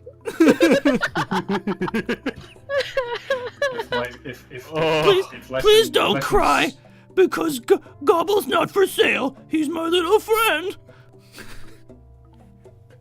Oh, that's okay. My face just does this. He's very Well, sweet. While everyone else is puttering about getting like bedrolls. I was about to say, I want Yeah. to buy stuff. So who's Yeah, up okay. first? Ophelia, you want to grab some People- stuff? Well, okay. I'll let other people go first. Cool. I need two things. What do you need? I need 6 bags of caltrops. Wow. You're like, I need what- 6 what are you bags saying? of 'Cause I'm caltrops, still and he- he sort I'm of still hearing silently, caltrops. yeah, he silently stares at you for a second, and then like gets up, hops down off of the little boxes, and tup walks over and pulls a crate out, and he like pushes it over to you, and it's like a shoebox sized crate, and he goes, This full of little spiky things. Can use those. I'm gonna pick one out. Is it a caltrop? oh yeah, it's a caltrop. They are. Ah. It's a box of pine cones. What? Oh. Found these in the woods. Nature's caltrops. They'll fuck up your toes real bad. Rashid has like the JoJo's like shadow over his eyes, like. So, in the box, there are crude fucking caltrops in there. It looks like somebody basically, like, smithed together a bunch of chunks of sharp scrap metal. It'll do. So I mean- they have not been forged specifically as, like, the ball with the spikes on them. They are just crude, sharp-ass chunks of angry metal in piles. And you know what? I'm going to say there are a few pine cones in there. Yeah, you know what? That makes it authentic. Yes, That's yes, of course. canon. So I'm going to grab 6 bags of them, and I'm going to pay the requisite. I believe pouch of caltrops is 1 gold each. a I think. bag of One gold per. caltrops is a gold per. Though because you are town champions, he is willing to give you the 6 bags for 4. Cool. I'm not Wow. done. And just for you an extra have special any- thing, he gives you 1 bag of pine cones. Love it. Leshen takes them, and he puts them in his coat, and these will be paramount to my success. Thank Yeah, you. add that to your inventory. He nods Bag of and he pine smiles and sort of like climbs back up on some crates and sits down. And and one more thing, and he looks to the rest of the crew. I know you're going to think me weird of this before.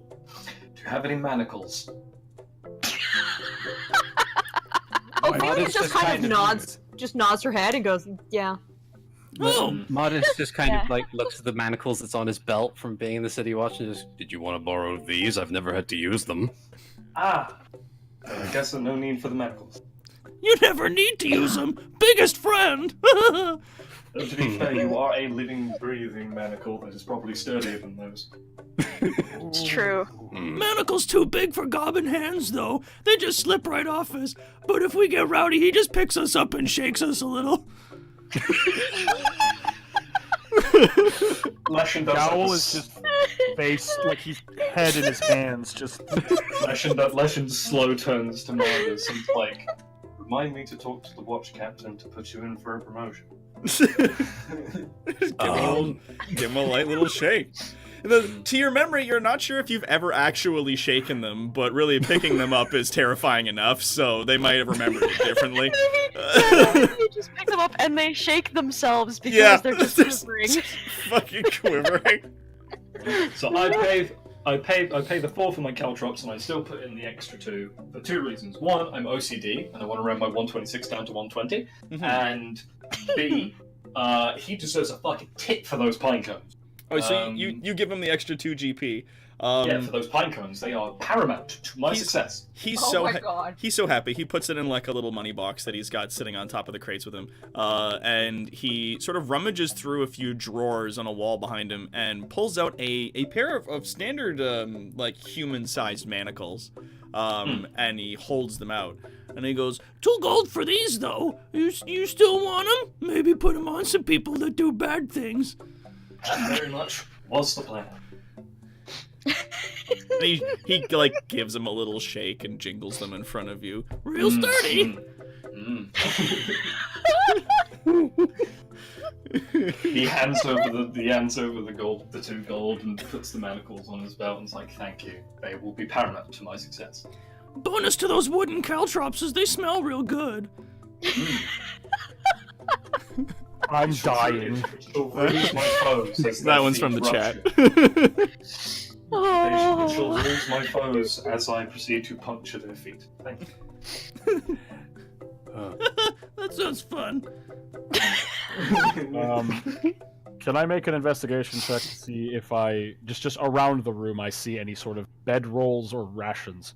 Oh yeah, there's like a sort of stack of different sized bedrolls all rolled up and piled against one of the walls, and then next to his like pile of crates that he's sitting on, there's a tray of a lot of different kinds of rations that have been like as neatly as you could sort of been like placed out and had little like amounts sort of tacked next to them on the open display case that's there. He takes a bedroll off one of the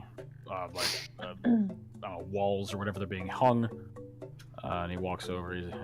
I would like this and 1 package of your hardtack nuts, dried fruits, something of that like. Okay. Well, it's 1 gold piece for the bedroll, and let me see. He's if just I- gonna give you insect scowl. I was gonna say. Let me see if I've got any nuts. Give me those nuts. You sure you don't? Nuts. That'll Sure be you don't $5. wanna- You want price for that, baby? Sure you don't want a big jar of bugs? They were a hit at the arena yesterday. Real He tasty. just stares at him. Caught them fresh just the other day. Oh, thank you. They're my very favorite. You can keep them. Okay. Well, let me have a look here. And I he love pulls everyone through. no selling Gal's Menace. He's just like, oh, all right. And he kind of like digs through a few boxes and eventually pulls out like a sort of like a square package that's been wrapped up in brown paper. And he goes, Someone took a bunch of nuts and honey and a few other things and made a big brick out of it. I think this will last you like about a week. Perfect. Honey keeps it Alright. fresh for a long time. so that is, it is a fucking huge granola bar. It's a granola bar. It is a granola bear. It is a It granola is. Does it- bear. Big old fuck Are we counting this as rations, like the It is- the it 2 is- pound adventuring gear rations? It is 10 days worth of rations in one block. That, my friend, is Wow. a granola slab. So in Granola the slab. thing here, it has just a thing for rations, just a 2 pound weight standard adventuring gear. Is it just one of those? Oh yeah, Like you can like treat it equivalently? as rations from the player's handbook, but it's 10 days worth. So whereas normally rations 1 day is like 5 silver pieces, this would be 10 days worth. Okay. Does it still? Because the one I have here weighs like 2 pounds, and it's just called rations. It just says consists of dry food for extended travel. Yeah. So it is 20 pounds of granola. 20 pounds. Jesus Christ. It's 10 days worth. I like to imagine it's not even in a bar, it's like in a perfect for how cube. much? Yeah, it's in like a fucking cube that he gives it to you. It's wrapped in brown paper and string. And it's like wax paper on the inside, so it doesn't get all sticky and all over the place. It is 10 days worth. 10 days worth. So it is. It's 20 10 pounds of granola. Okay, in a I block. will. And for how much? A gold? For that, it's 5 silver per day, so you would be looking at, for 10 days worth, that'd be 5 gold. He's willing to give it to you for 4. And plus the bedroll, that's 5 in total.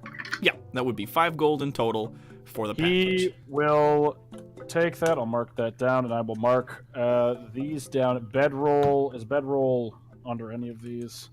Scary root friend is green. Oh yeah, like bedroll us. is. Holy shit! I wonder It if weighs maybe, 7 pounds. God damn it! I wonder if we're related because you're green So and I'm good. also green. Could So- someone pull I'll Jaina grab it. back into the chat? Thank There you. we go. I got him. There we go. Oh, there we go. Yes, there we go. While he's dealing with this massive fucking pound of granola. Okay. Nearly 43 pounds. So he immediately leaves, tells everyone, We will meet in the square when we are done. I have other business. and leaves the store. Okay. So while that's happening, and also here's news of bugs, Ophelia just kind of like comes up very, very quietly behind Gobber, and it's just like, you wouldn't perhaps happen to have any less traditional supplements around? Well, he turns around with a bit of a start and goes, Oh, you're quiet. For such tall people, you sure are silent. Okay, now, less traditional food. He kind of like looks over his tray of different rations and things like that, like dried meats and granola, and then a lot of fucking bugs. He just kind of looks over them and goes, I think I've got some fresh worms I caught yesterday. Is that what you mean? Ophelia's shoulders just kind of sag a little bit and just shakes her head and goes, "It's not quite what I was alluding to." Oh, wait! They told me about you! Hold on! and he like tops down off of his thing, and he's, I didn't recognize you with the thing on your face. Okay. Brain. Here we go. Hold on. and he kind of like kicks over some boxes and moves some things out of the way and sort of digs into a wall of crates and disappears for a moment, and then comes out dragging a small wooden box full of jars. He goes, apothecary and one of the shamans from uptown gave this to me, said that you might come looking for it if you had to leave town. And inside you find rations specifically for you. Some of them are shrunken heads, which are effectively your version of dried meat. Because inside each of the tiny shrunken heads is a tiny shrunken dried brain. And brain jerky, and 3 of the other jars have pieces of brains preserved in them. Leshen turns and leaves.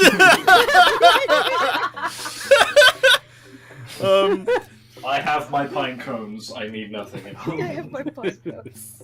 He brings out 7 different things. There are 4 shrunken heads and 3 jars.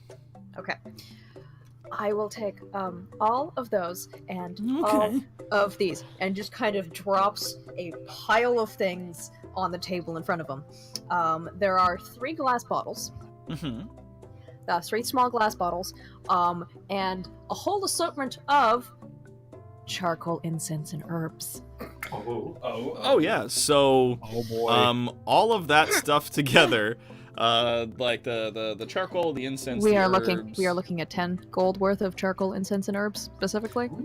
He offers them to you for 8.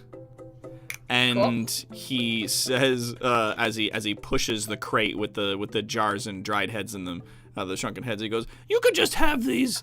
You don't need to pay for them. They're gross. You just take them." No one's gonna buy them. She kind of like half bounces in excitement, but not quite because they're just for you. They're so nasty. Please, please take them. I don't know how I feel about a goblin saying that, but okay. Hopefully good. We have standards in this establishment, he says as he noms on like a dung beetle. Yeah. What happened to the day of people just eating good old-fashioned bugs? So there's also 3 small glass bottles that are normally 2 gold each. Going?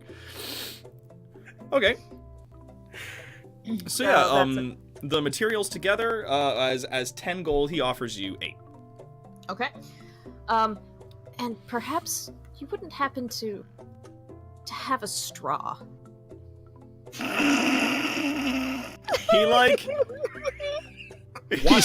He just kind of has like a look, like his mouth like opens a bit, and then he kind of like furrows his brow, like, do I have straws? Like what? And he like looks around and goes, "No, I'm sorry. I don't think we have any." She just kind of waves the question, which like that's fine. And she just kind of like hands over. You said the 8 gold.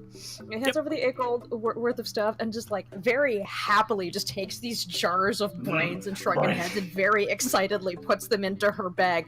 And after a while, she realizes how excited she is. She's like. Regain her composure. Everyone saw.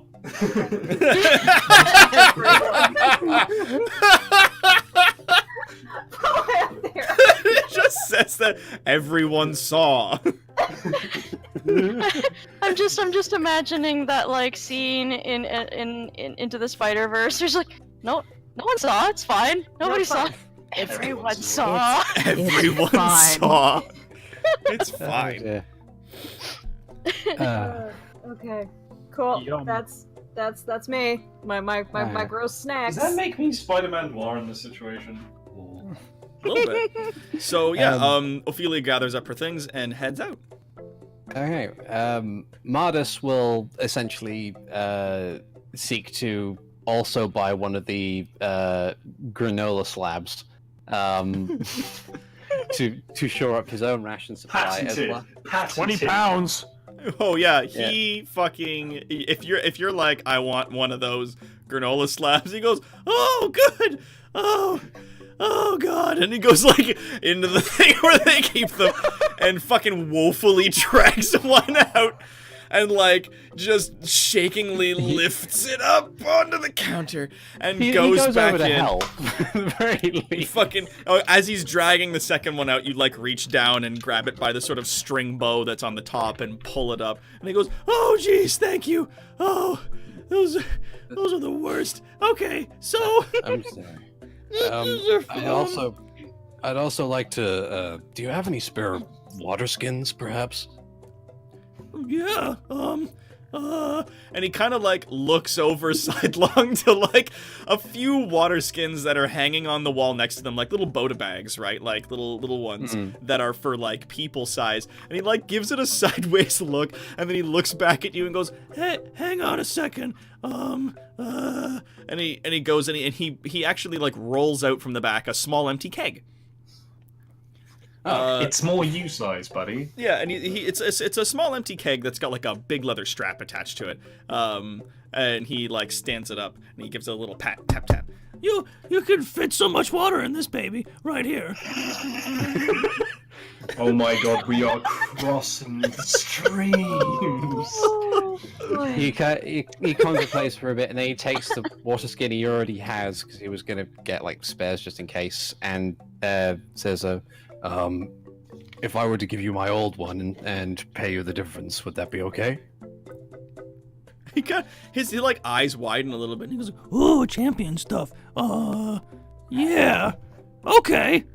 I'll trade you. I'll give you keg. You give me water skin." Okay. And he gladly trades and also provides the money for the do you buy the 2 blocks? Or how many of those blocks do you buy? He was only buying the one. Okay, you just buy one. 10 rations, 20 pounds. 10 days worth of rations. It is a 20 fucking pound block of honey, nuts, and oats. Also, patented. Just Goober remember, and gobble. Your carrying capacity is your strength score, not your modifier, times 15. That's how much you can carry. I'm well within that. Oh yeah, we should be fine. He can carry. He can carry. We're fine. Speaking of, as he kind of puts the wrapped bar in his thing in like his backpack, he kind of looks at his backpack and says, "I wouldn't suppose you know if anyone sells." Anyone hear me? Yep, I can hear you now. There you are. You wouldn't happen to know if anyone sells a magical, I guess, storage solution? I'm not sure how much more my backpack can carry. Oh, like bags? Bags that hold lots of... Bags that hold things? I think there's a shop. Yeah. And he gives you like really basic directions. Sort of like in an upper town more area. There is a basic sort of enchanter's place there that sells some magic items. So, excellent. He smiles. He thanks Goober. He takes. He probably has like a small collection of bugs given to him over time. He gives one to Gobble, and then he. Oh shit! Feed the toad. And then he bids his friend farewell and goes to find this magic shop thing. Before you leave. Oh yes. He asks. He basically goes, wait, and he goes into the back and he comes out with a small like inkwell and a quill and he puts them on the desk next to him, like on a table, and he puts your water skin down and goes, "Can you write your name on this?" You bet your ass he's gonna sell that for like 100 gold because you touched it. He smiles, says, "Yes, absolutely," and he scribbles on there Mardus V, and then puts it down, and it says, "I'm glad I could be of assistance, and thank you again for the things that you've provided me." Oh boy! And he like fucking tup runs over, hangs it in the window, and quickly slaps a little sign that hangs off of the side of the water skin that says champion stuff. Oh yes. Am I making this out to eBay? Little E, big B? Wow! Wow. I also think we lost Ophelia here for a second there. Yeah, she said her Discord's resetting. She'll be back. Okay. Crumbs. Okay. But yeah, after that, Martis will head out. Off to the magic shop. Okay. Who else is in the store? Zephyr and Cyaces are still there. Yes. Yes. What do you guys get up to in the shop? I mean, Zephyr has she already has her burglar's pack, so she has rations and stuff. But I guess she'll ask for more because everyone else got for like 10 days or more, right? That's probably because they didn't know, because we weren't given a time frame. How long we're going to be up there? Yeah. Probably better to have more than what you need than not enough. Yeah. So okay. So and even still, just in case, the big fellas have got a lot of rations. And Seth's off his bag. Yeah. I mean, she already has everything. It doesn't look like she really needs much. You're a rogue. You're always prepared. Yeah, I'm literally looking at my list and I'm like, I think I'm good. Any armor or weaponry or anything that you can get better versions of? I mean, you have arrows? I could always use a bit more arrows. Or my short bow. Yeah, I mean, if you're looking around the shop for things like arrows, you come across, there is like almost like an umbrella stand that has a whole bunch of arrows jammed into it. They're of good make, like they're of common quality. And as you sort of rummage in and look around, he offers you a fair price for said arrows. I am just having a quick look in the old book here. That ammunition or missiles of some kind are not listed there. Anti-air ballistics? Cool. Oh, there we go. Yeah, it's and he offers you a gold piece per 20 arrows. That's good. That's yeah, very good. I will give a gold coin for the 20 arrows. He gives you an extra. He gives you an extra 5. Yeah. Oh.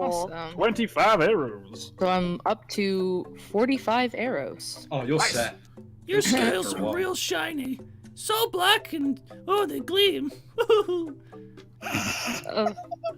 Wow. Thank you. He happily kind of like tugs at the edge of your pant leg and then walks over and climbs back up on his boxes. Oh. Goblins are the best worst. What you've done with the goblins in their entirety is what you've done here is you've made them do the actions and motions of a child and give them adult sapience.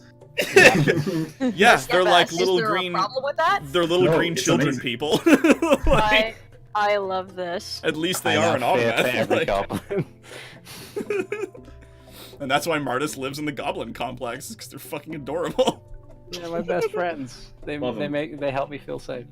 And they love you the most, because you're the biggest. Yeah. Your biggest friend. You make them feel safe. Yeah. And then all you have One to do big is just circle jerk of safety. pick them up and shake them a little when they get in trouble. Or just pick them up and they shake on their own. Yeah, you pick them up and they shake by themselves. Perfect. Okay. I'm good. Hmm. Cool. So I guess that leaves me. Yes. Is there anything that you're looking for in the particular shop? There's all kinds of usual stuff. And as you're kind of looking around, he comes over and he's got like a little glass vial, a little crystal vial with some pink liquid in it. And he holds it up to you and goes, Would you be interested in this? It's a perfume. Smells pretty for pretty lady. Oh, what a little charm. Oh my god. This is adorable. So with as much of a smile as Cyaces can muster, she says, I will gladly take that. How much is it? No, normally I think humans pay like 5, but I would say 3. So she takes 3 gold out and puts them on the counter. Yay! She tucks the little vial away into her cloak. Is there anyone else in my team still in the shop, or is it just me just standing? I haven't left. I'm still in the shop. The only Ophelia- people who've left Ophelia are is myself and gone. me. Yep. And Yeah, she had. Ophelia's gone, and she's gone to Gray's. Okay, that's all right. So Zephyr, you're still here, Yes, I am. And Mordus, I believe. and Mardus is still here. Okay. Mardus has disappeared since then. He's Oh. gone to, Oh, okay. So it's Okay. Saices and No, Zeph. it's just me. Okay. So Saiaces turns to Zephyr, and she says,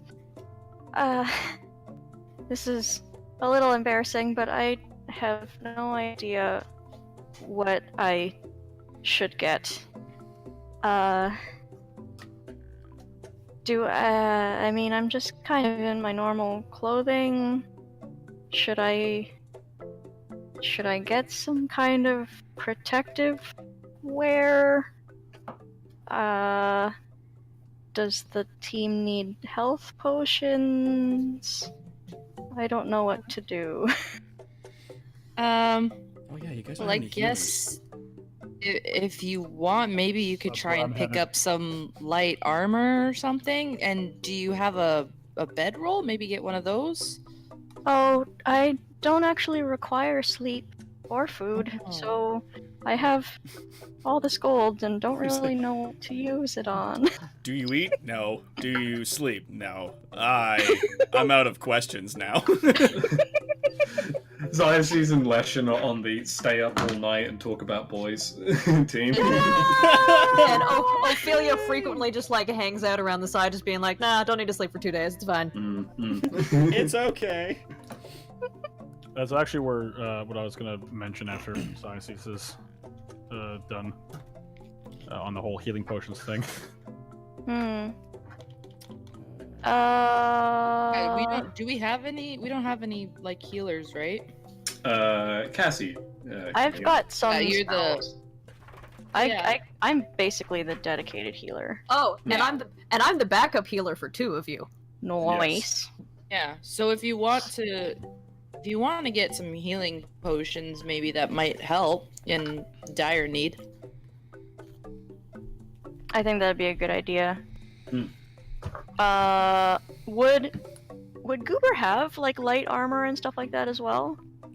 There is some like quilted armor and sort of like hodgepodge leather kind of kicking about in one section. Some of it has been sort of hung and put away. Some of it is on a series of mannequins that's over against one of the wall. But yeah, you find like a padded armor that's over and some leather that's there.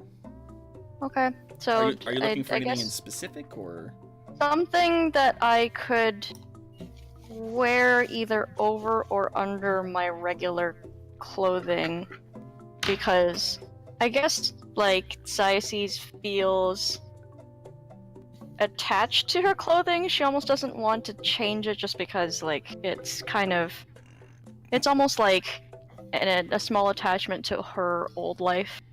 Here's a here's a Gambus question. then. Wait, here's a question. Can she change her clothing? Can yes. she? Yes, as a banshee in the form that she currently inhabits, because most ghosts, yes, and that's a good question to raise. Most ghosts and spirits and banshees and things like that, their clothing and their personal effects become ethereal with them when they die. And you, however, have a physical form, though it is constructed that's right. from a hardened ectoplasm called ephemera. So it's like this pearlescent, almost white form that you've taken on that is shared with the rest of your physical form. So Ghost flesh. Yeah, you have like a fully autonomous body, and then you wear a physical dress over top of it now. But you faintly remember that was not always the case. So yeah. So that. Well, nice Gambison. As you're looking about the store, honestly, a lot of the armor and stuff like that they have there isn't great. And it's sort of like hodgepodge stuff that he may have found someplace or picked up from somewhere or taken off of someone's body and has been sort of put on display here. If you ask him about it, he kind of like waves his hands a little bit and goes, No, this is bad stuff. It's ugly, too ugly for you. You go, there's another, you can buy armor from a place that's nicer. And he gives you directions to a place like a little like a few blocks uptown that sells armor, and they have like a larger selection. Okay. Alright then. Do you have, health potions? I have 3. Okay. How much are they? Well, person who sells these normally says potion of healing's like 50 gold. I'll give you 3 for 100. Hang on. How much you got? That would put me, well, because of the 3 that I spent on the perfume. Haggle. Haggle. You can haggle him. I don't. He's already being so nice. How much is it? I missed it. How much is it? 100 for 3. He's giving you 100 for 3. Normally, potions of healings are 50 gold pieces. Yeah. Buy 2, get 1 free. I don't know if we need these at this level. That seems overkill at this level. That's your choice, Cassie. Yeah, that's. Do we your have call. any like lesser, or does he? It gives have you any lesser ones? 2d4 plus 2 HP is recovered when you drink it. That's a Okay, lot. I see. Yeah. I also, I'd also like to be able to afford some armor, so I don't know if. Maybe buy 1. Give it to Yeah? Give it to you for 40. Sure. Okay. Okay, I will take it. Yay. So I put 40 gold on the counter. Thank you.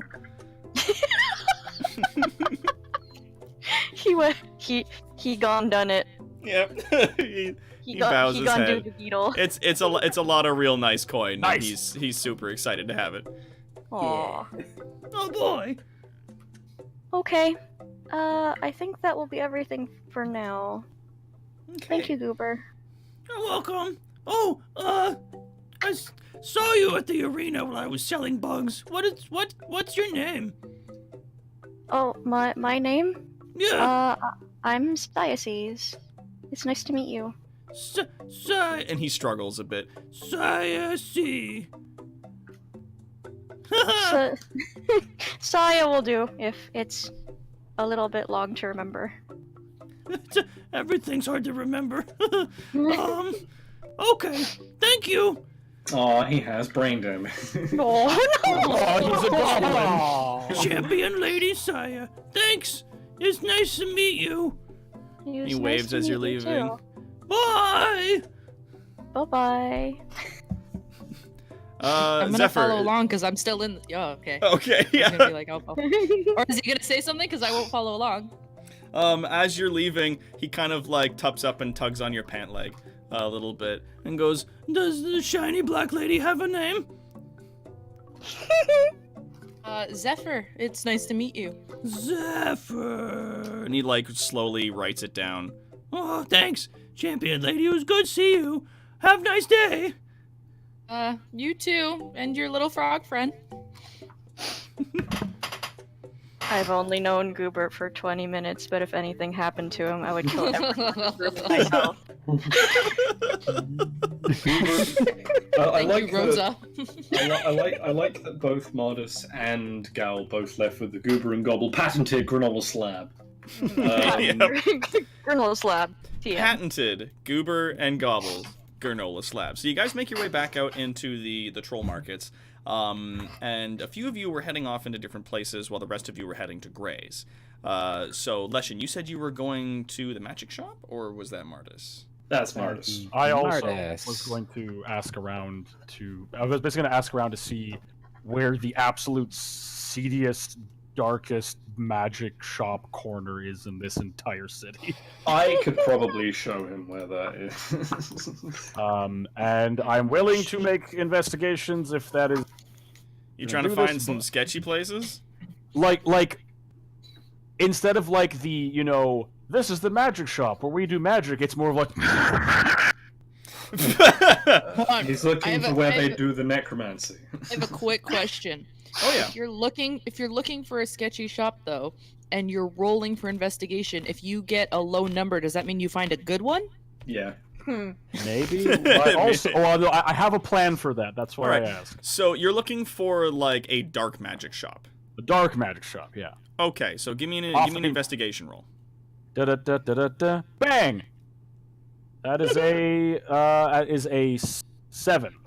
Okay, so as you're asking around, you're like, I'm looking for a magic shop, and they go, oh yeah, I know magic, and you go, no, I don't think you understand me. I'm looking for a magic shop, and magic wink. I try to ask wink. Like the yeah. I try to ask more undead than any. Actually, sorry, he tries to solely ask undead. You only find 2 as you're walking about the markets. I'll ask them. So you find undead them, liver, apparently. They don't like because they wander about the troll markets in the lower parts of the city when they can. They kind of point you to the same shop. It's a place that's sort of midtown, and it's tucked away behind some other structures and whatnot. Though the darker magic that you're asking about isn't considered forbidden by these people. Like necromancy and stuff like that is considered a station of respect, obviously, because you're asking the dead. So if you're looking specifically for those sorts of things, like they know a guy who's like reputable, who can get you. I will also use my researcher feature as I'm attempting to learn a piece of lore, and if I don't exactly know, I often know where I can obtain it. He knows a lot about stuff. So so researcher, if you're looking for so like you say you're like what is your character looking for like specifically? He's looking. Well, he's looking to find a place that would sell, like highly expensive magic objects as well as smaller ones, but basically like one that's more. I don't want to say mom and pop owned, but you know what I mean by that? Where like an independent private enchanter, something like that. Oh, you're looking for an enchanter. Okay, so something like that. Yeah. A shady wizard in a private. A shady wizard in a shady wizard basement. They point you. They point you to the top end of Midtown. The Jesse Pinkman of wizards, if you will. They fuck. How's it going, bitch? No. You want a bag of holding, bitch? So you guys head up to the market shop. Martis, if you're heading up to the magic shop, people actually direct you in the same way. If you're looking for a shop that sells those kinds of things, and as you make your way up, there is sort of like down an alleyway and to the left there's a door at the end, and above that it's just called Shamans. And you walk up and give a knock on the door, and the door opens seemingly by itself. The 3 of you, that's Leshin, Martis, and Gowl, enter into the magic shop. The pungent aroma of incense fills the air. And in the back of the shop, you see a old troll. And it's got sort of that bright, sort of almost azure blue skin and deep, vibrant red hair. And he's got a bit of a glow to him. He's got little bits of bone and whatnot that are sort of mixed in with him. Oh shit! Oh yeah! That's what I'm talking about. I feel very sad that I am not here. Did you head up? Were you also looking for a magic shop? No, because I was going to Gray's to do something very specific. Okay, we'll get So to I'm you not here. in just a minute. Don't you worry.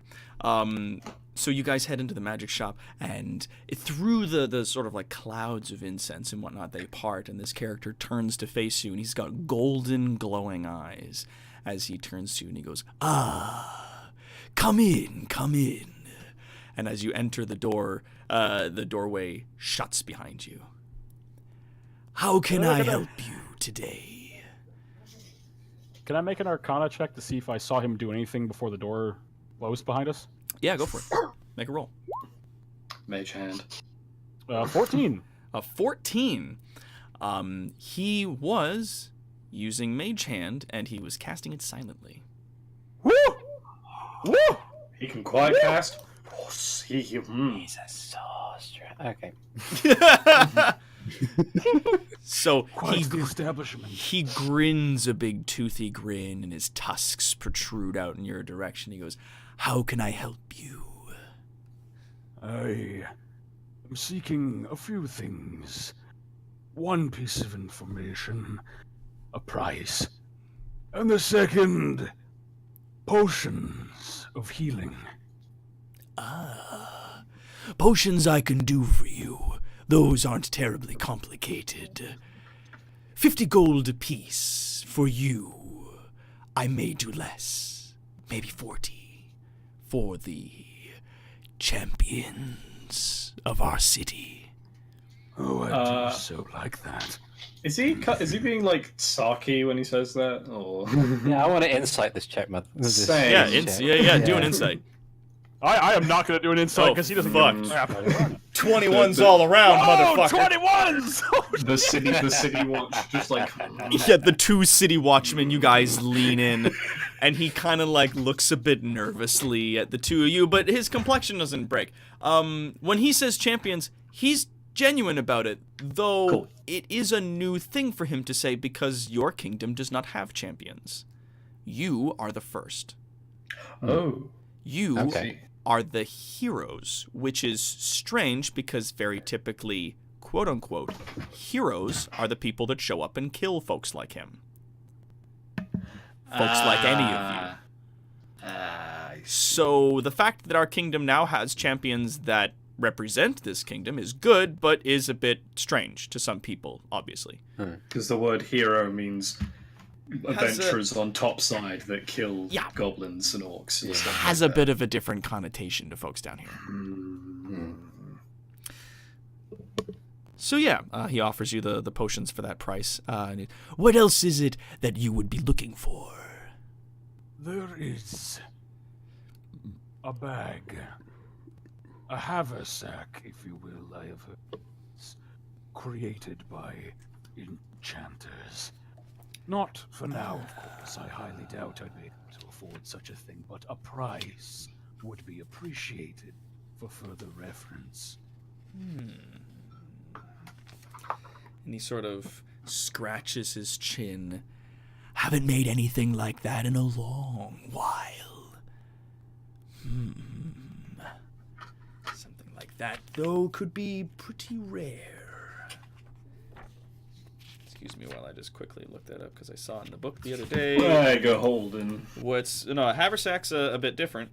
That being specifically said, a haversack, the lesser bag of holding. Heward's handy haversack. It is a rare item though, as far as magic goes, which is in and around the same area as a bag of holding. Actually, no, bags of holding are considered uncommon because haversacks could more or less. They have different pockets that hold different things. Yeah, but bag of holding holds more. Haversack has more pockets but holds less. Yes. Yeah. The haversacks though are considered rare because it's many extra dimensional spaces piled on top of each other, whereas a bag of holding is just one big bag. Right. Okay. Let's put it this way: a bag of holding as an uncommon magical item ranges somewhere between 200 and 500 gold. Gotcha. And that's if you find one, like if you find a place that's selling them. The haversack will set you about 600 plus. Yeah, might be more, considerably more. Does he convey that, or? Yeah, he says he gives you a price of around 600 for a haversack, and around 5, maybe 4.5 for the bag of holding. Yeah. I will keep these in mind for now. And he hands over 50 gold, and he says, "For your business, I do not wish to impede your craft. One potion of healing will suffice." And he places one on the table and slides it over to you, and he gives a big toothy grin and nods. Thanks for the business. And he, like, extends his hand, and the door behind you creaks open again. Modest, Leshen, do as you will. I shall peruse. Well, my intention of coming here was more or less in line with yours, Gal, so I think my question's been answered in regards to the price of the haversacks or bags. So I think I'm done. I'll head to Gray's to meet with the others. Perhaps when we attain more capital, we shall return to shamans. Isn't that right? He like looks over to Leshen. Why are you looking at me? he just gives you that good old grandpa stare. Leshen's like, yes. Maybe. Who knows? Maybe this job will land us enough. Hopefully you'll find a lot of gold wherever it is you're going, and you'll bring them back to your good friend, Shaman. Leshen turns and he basically just points a finger upwards. That's where we're going. Ooh. A tad bit bright, and the air's a bit too fresh for me. I'll stay here. Is there anything, Shaman, that we could bring back for you to aid in your enchanting craft? From the surface world. His eyebrows kind of raise.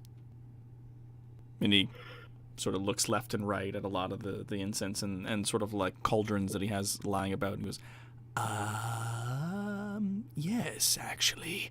He takes out some parchment and starts writing down a short list of items. Which list. A short list of items, which I'll get to you guys later. Yep. Okay. But he hands that over to Gowl, and he goes, If you see any of these on the surface, bring them back to old Shaman. Agreed. And he holds out his hand to Shaman. Oh, he reaches over a large 3-fingered paw almost and shakes your hand. Nice. Be seeing ya. Indeed. I'm not sure this will work, but he says thank you in Undercommon to see if he has any reaction. Yeah, it probably works. Yeah, he thanks you back, same language. Nice. And then he kind of just nods to the both of them and walks out of the store, out the open door. Leshen doffs his hat and leaves as well. Modest bows his head and follows suit. Sweet. I'd like to think they have sunglasses and are snapping away. Yeah. There's a couple of guys, eh? Nothing weird going on. There's a couple of guys. It's the new Blues Brothers. Oh god, so much Blues Brothers. So you guys all, if anybody's not heading anywhere else, you guys all meet up at Gray's. Right. I would like to quickly buy armor. Yes. thing. You head up to a part of town that is an armorer, and inside you find it is being run by an orc woman.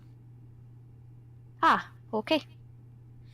And it is called Tooth and Claw as you come up to it, and it is a smithy of sorts. And in the front, as you enter, there are a lot of different types of armor that are placed on the walls and on different mannequins and hung up and in varying qualities. And there is an orcish woman who is standing near the front. She looks like so. I like her. She looks like a bamf. Yeah, she's a bad motherfucker. She's got some scars and tattoos, and she wears the leather armor and like the plates and then the furs around her neck. And as you come in, she goes, Not every day we see an honored one like you enter our shop. Please, how may I help you? Oh, thank you. Well, I am looking for some light armor, I suppose.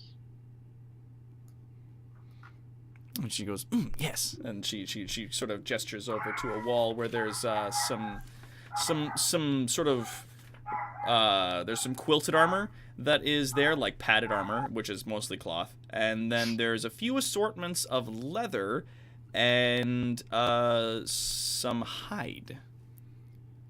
But as she's going over the hide, she kind of eyes over to you and she goes, "This may be too thick for you. I'm not sure." Thick. Have a feel. Yes. What do you think? Hide armor is considered medium. Yeah. Yes, I believe your instinct on that is probably correct. I'm admittedly kind of new to this. And I'm looking for something that I can wear that will be somewhat soft and easy to move around in, but will still I should be able to wear it easily, either over or under my current clothing. She smiles and puts a hand on your shoulder and goes, "Hey, no." She hey. Listen. There it is. There it is. All right, She if we're going smiles. back to this, then I want to be Spider-Ham. She smiles and puts a And hand. She puts a hand on your shoulder and says, "Look, I saw you the other day in the arena with nothing but your dress on, and I have to admit, I was a bit worried for you and hoping that you'd stop by. So I'm glad you're here. Let me see what I can find for you." And she takes some of the padded armor down from the stuff, and it's quite ornate. Like it looks like it's of higher quality than your standard padded armor, your quilted stuff that you would wear underneath your clothes. Mm-hmm. And she goes, "This stuff I made myself, and I put a little bit extra love in it, as you can see right here." And she sort of goes over the sort of filigree along the collar and along the sleeves and the cuffs and the edges of the torso and everything. Sices nods and says, "It's very impressive." Ah, thank you. This should give you about the amount of protection of a studded leather, though my brother disagrees. And I'm willing to give it to you. Let's have a look here. 15 gold for you. Yes, I will take it. Thank you. And I hand her 15 gold. She smiles and sort of like very respectfully accepts the coin, places it behind the counter, and then bundles up the armor for you into a little package. She like wraps it and ties it up with a bow and hands it over the counter to you and gives you a sly grin and says, "You stay safe out there." Thank you so much. I appreciate it. Yay. Sices nods her head, kind of bows a little bit, and kind of waves and walks out the shop. Oh, she smiles and waves back at you as you head out. Do all the people in the city love the party? Yeah, kinda. Yeah, kind of. They watched you kick the shit out of some upstarts the other day, and it was fucking great. So. Party people boy. in the house. So. Was is good, boy. Nice save. What do you mean nice save? I wasn't gonna say, you dumbass. That's why I said nice save. There we go. So I'm just quickly making an update here. Sorry about that. Because now, guess what? We have an armor shop in town owned by a pair of siblings called Tooth and Claw. Yeah. I love that. That's very good. Yeah, And it's- Shaman the Enchanter. So Is that it was spelled like that was Tooth. That was Tooth you were talking to. The sister, her brother Claw works in the smithy in the back. That's very good. Is it spelled Orcish like T-O-O-F? Like tooth? Oh no, it's proper spelling. Cool. Like you get that impression as you were talking to her that she carries herself in a way that is respectful. That she doesn't come across as brutish or boorish as orcs have a tendency to do, and is respectful of like her position and her work. And obviously, like she does most of the quilting and the leather work for the armor that's in the shop, and her brother works the forge. But the amount of like attention and affection and detail and love that she puts into the armor definitely shows. and is certainly worth the extra coin. So the quilt armor that you're wearing as padded gear has the 11 plus dex modifier, or rather, it doesn't have the disadvantage that you would normally get from wearing leather armors. But it does give you, instead of 11 plus your dex modifier for the armor class, it gives you 12. Well, that's some good Okay. shit. Yeah, so it's an extra point for the extra coin. Cool. Nice. And I forgot the Muzak for that place. Anyway, Time to go get crunk. you guys head on into Gray's. Upstairs. Okay, so I actually would have head there first, kind of ahead of everyone. As soon as Ophelia bought up her stuff, she went straight to Gray's. So you arrive first, a little ways ahead of your compatriots. As per usual, there is a large gray troll, like a stone troll, standing behind the counter, working away at the pot, sort of mixing another sort of mystery stew. Their baby of the two of them is sort of stuck in a pot, and the pot has been hung sort of like a hook on the roof, sort of stranding the child up there. And Willow, the wife, is walking around as barmaid and is giving out drinks and things like that to people as they come along. As you enter, there is definitely a different energy about the room. Instead of sort of a distant fear or suspicion from a lot of the people or discomfort, some of the people as you enter, they smile and they nod at you. There's like a respect from folks. Ophelia kind of just not quite sure how to deal with that. Would try to catch the barmaid's attention, kind of from near the door.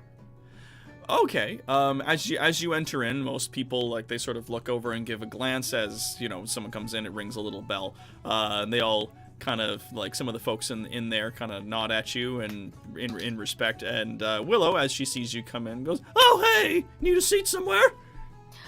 Not quite a seat.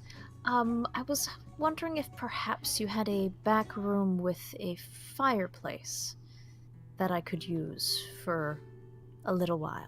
I'm gonna cook these brains. How fast can we build a back room? No. She kind of scratches her big chin for a minute and goes, "Don't necessarily have a big back room, but we got rooms upstairs." Is there perhaps a fireplace in one of them, specifically one with a brazier that I could use? I would could bring only you a need it brazier. for about an hour. Yeah, all right. And she kind of takes it. She directs you up to one of the rooms, and because you're not going to be staying there, she doesn't charge anything. And a little while later, she comes in with a large metal bowl, and gives that to you to use as a brazier. Is what kind of metal? Oh, it's like a heavy steel. Do you have perhaps something a little lighter? Brass? I got thinner bowls. Do you need a lighter bowl? It's brass. And she sounds it out. Brass. kind of a brownish metal. Not rusted, but the metal itself. Huh. Let me Ophelia see. Ophelia looks at the fireplace in the room. Is there a brass brazier in the fucking fireplace? Oh no, it is a stone fireplace, and it's got wrought iron stuff in front of it and on the side. There's just one poker that's kind of leaning on the side of it that's made from wrought iron. Yeah. Let me see if I can find something. She goes downstairs, and you hear distant, unintelligible arguing between her and her husband. And after a moment, she comes up with a large bowl made from what appears to be brass. Then she's sort of flicking and scraping soup out of it. And then she takes a piece of her dress and wipes it really quickly and goes, "How's about this? Will this work?" This is wonderful. This is absolutely perfect. Thank you. Oh, Thank goodness. you. Okay. And she gives her a silver as kind of a thank you, and just takes the bowl in her hands. She smiles. Oh, thanks, sweetheart. I really appreciate it. She trudges off. Don't hurt yourself. No, that's not the plan. Dude, stressed out goblins are just like an entire mood. Oh, this is a rock troll. Yeah, this is is big like a old. Why do they have the same rock voice troll. as the... This is a sounds large female rock troll sounds similar to goblins. Yes. Yeah. I only got a handful of voices I've got here, and So I had a that's cough fair. today, so my range is a little smaller than usual.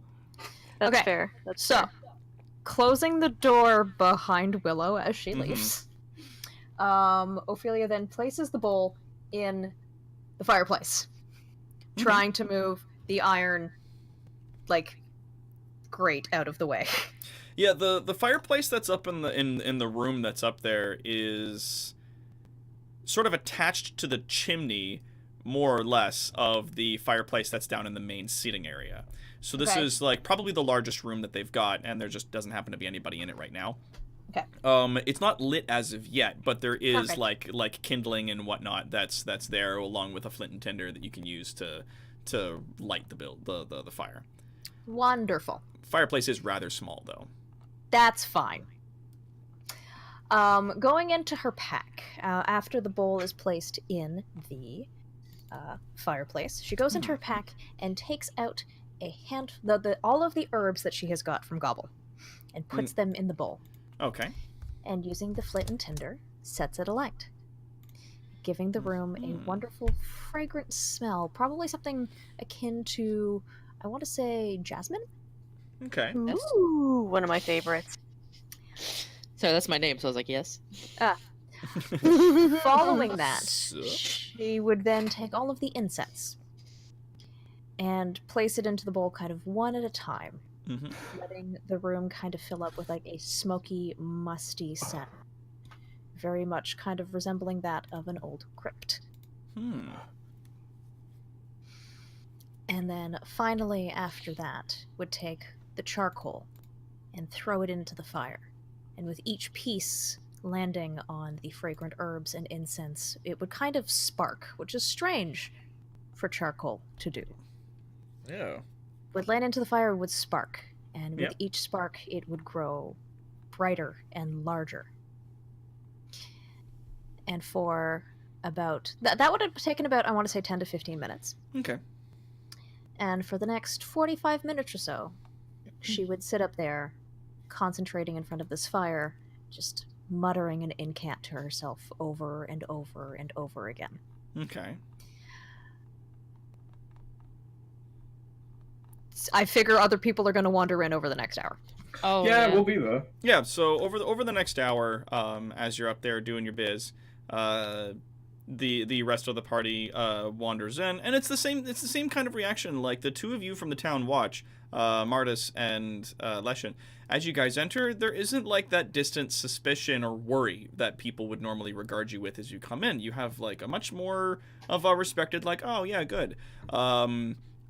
And as you come in, the table that's in the corner of the room by the fireplace that that Benjamin sat with you at initially when he brought you guys together, that table is sort of cleared for you as you come in. So you guys come in and you take your seat eventually, yeah, with Gowl, and then Zephyr and Syces, you guys make your way in as well over time. Willow asks if you guys are thirsty or hungry for anything before you head out. It's about 8 a.m.-ish still pretty early in the day. I should just take a food or drink, don't need it.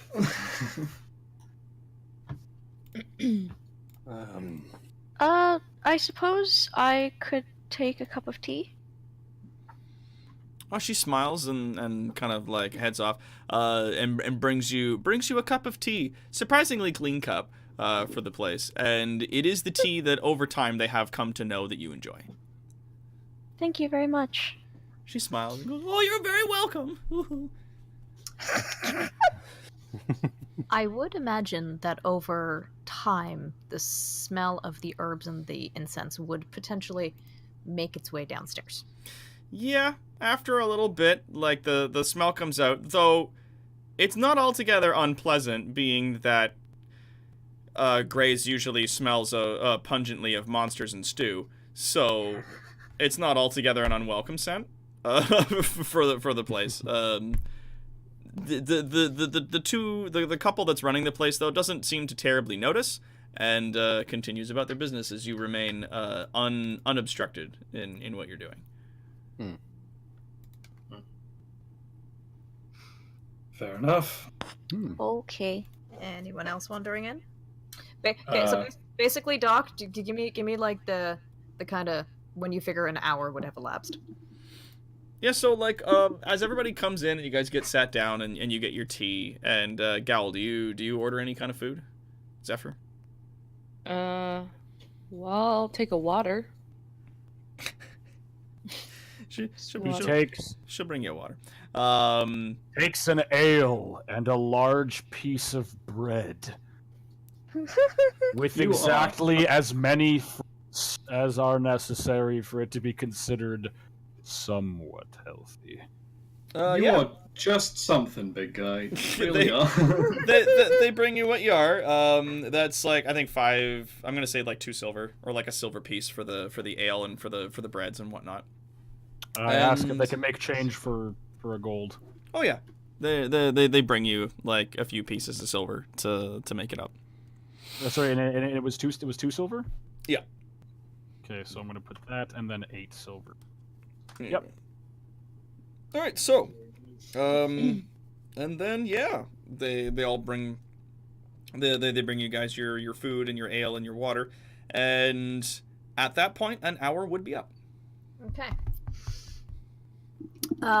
So from upstairs, there would be a fair amount of kind of fragrant smoke kind of coming out from under the door. And there would be kind of a muffled, I want to say, not quite a bang, but it's kind of like if a flash made a sound. Okay. And you oh, right, yeah. Kind of a heavy, wet flump on the floor. Lovely. Session's gonna be like, yeah. Oh, right, your friend's upstairs. I'll be back in a minute. Go check. I'm sure she's fine, but go check. So gets up and heads over. So follow the noises of the squelching. There's only just one heavy wet flump. Of the squelch singular, then. The squelch. Fine. All right. Assuming he finds the door and just like wraps his knuckles on it. just a moment. I'm just putting out the fire.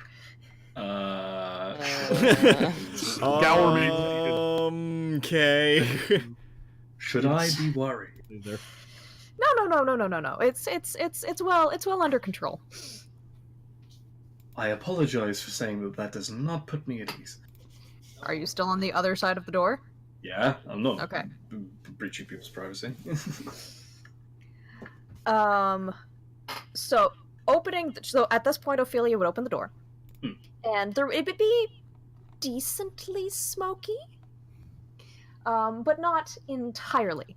The smoke is starting to clear, and it has very much a kind of perfumey, incensey weight to it. I wish I could smell as good as I could when I was alive. My sinuses are predominantly rot. Sorry about that. In her hand, she is holding the brass bowl, but kind of held in a cloth, so she's not burning her tiny little delicate watery hands, and is kind of like trying to fan down the last little bit of embers to kind of put them out. There seems to be kind of something, though, under her robes that didn't seem to be there before. Investigation. Investigation or insight? Steve, roll me an investigation. Investigation. Cool. I am not terribly good at those, but not bad. That's pretty good. 16. Yeah, there is another thing in there. You don't know a lot about the anatomy of her people, but there is another living creature hiding under her robes. I'm gonna squint and lean in. Squint. Now just squint at the squid's chest, of course. Do that. See how far that gets you. You don't normally have a third moving breast. What's going on? Gowl is just eating away. He does not give a shit. Leshen does do like these guys' arms crossed. And he raises a finger and he does point at the moving mass and is like, "Is that something I should be concerned with?" No. Why would you be concerned with it? Because it's moving. Yes. Things tend to do that when they're alive. Squints.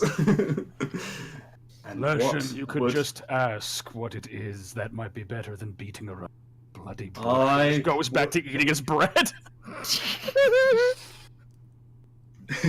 Looks over his shoulder. I will get to that, old man. Turns back. Yes, what is that? What is that? I am concerned, if not incredibly curious. While she's still trying to fan out this fire because her hands are kind of full, I am gonna help if I've been like offered like, do you want me to hold that for you? Like, I have it well under control. Okay. As she's speaking, though, kind of up from behind her back, a tentacle comes and kind of curls itself around her neck as if it's a necklace. It is teal. It is not purple.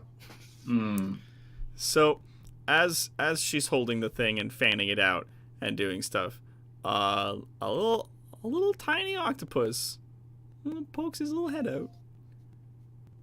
He opens a little eye and looks up. I was gonna be like, Zephyr may or may not be squealing a bit right now. And it's teal, you said, yeah? Yes.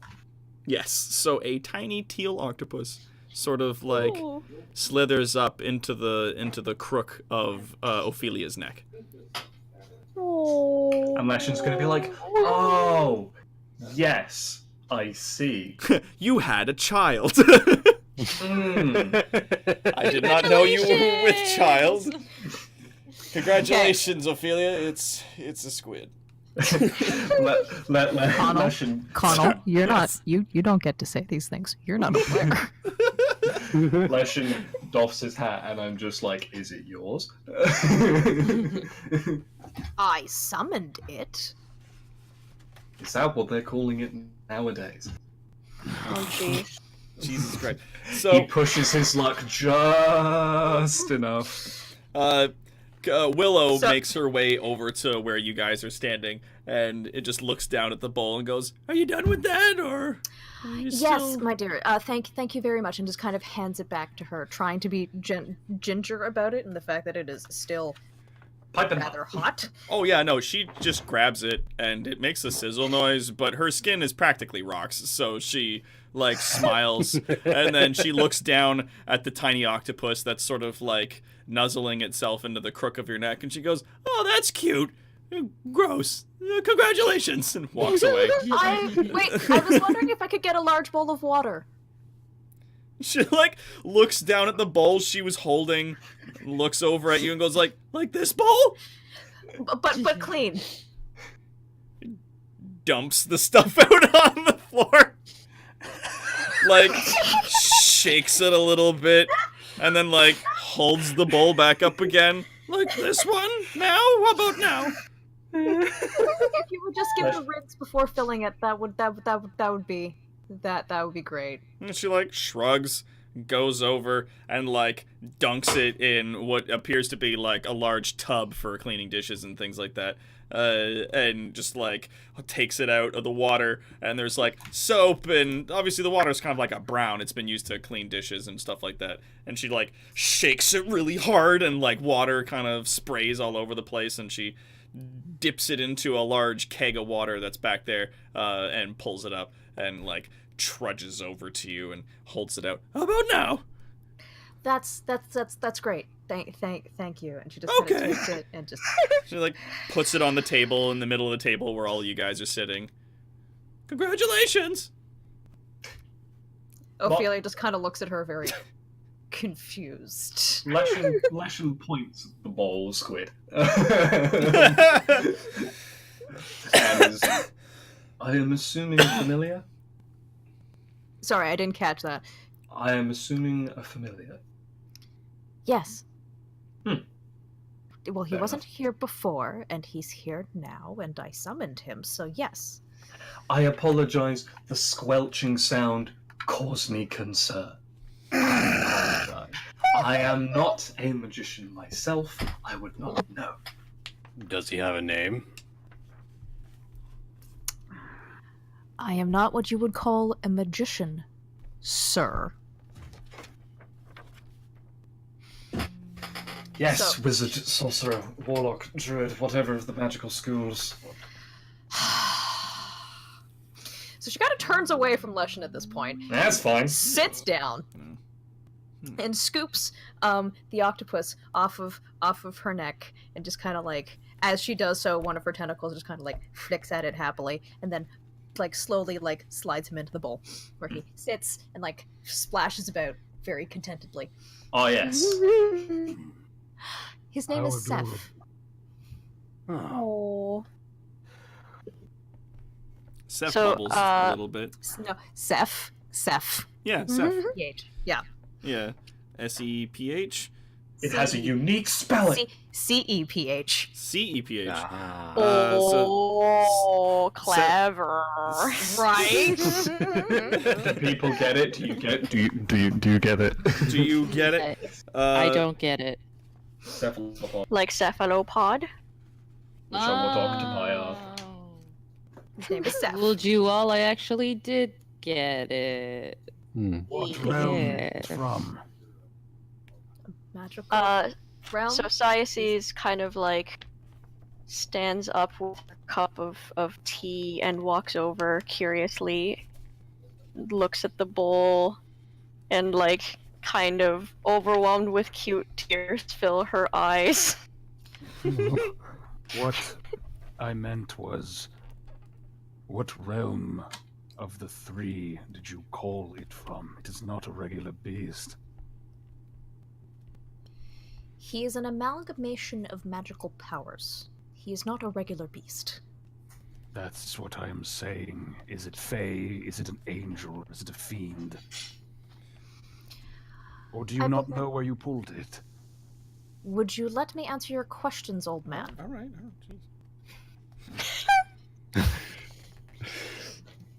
He ceases eating and just sort of looks at her. I figured one of your advanced age would have patience. Jesus Christ. You assume incorrectly. Go on. Dry as a piece of fucking cardboard. Carry on. There's so much sass in this back and forth right I'd now. assume you have patience. No, continue. I'm gonna take one quick thing because Mercenary has just given me an absolutely wonderful alternate spelling. If anyone would like to look at the chat, This is a Seth. Oh, God, no, stop it. Seth. Why? For some other Seth. fantasy spelling. So Seth splashes happily in the little bowl and smiles with its eyes at everybody there. It seems very happy to be there. yes. Oh. This would be a fiend. I was getting that vibe. He just stops, looks at Leshen, just exhales a long breath, turns back to Just Ophelia. a big nasal exhale.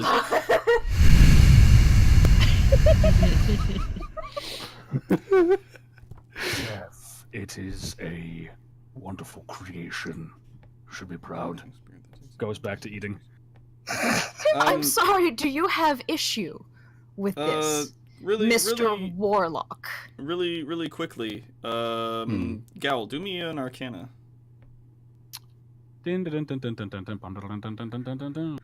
Six. That's squid.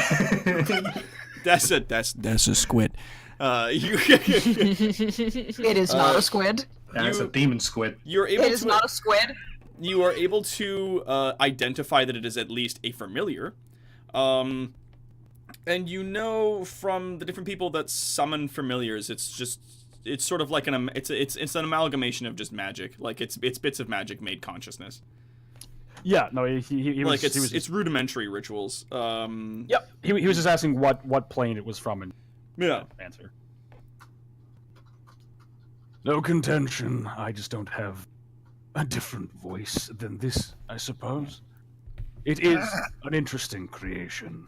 I have no knowledge about the Great One myself. Interesting to see magic made into a moving form. Leshen does put his hand up, like, Yeah.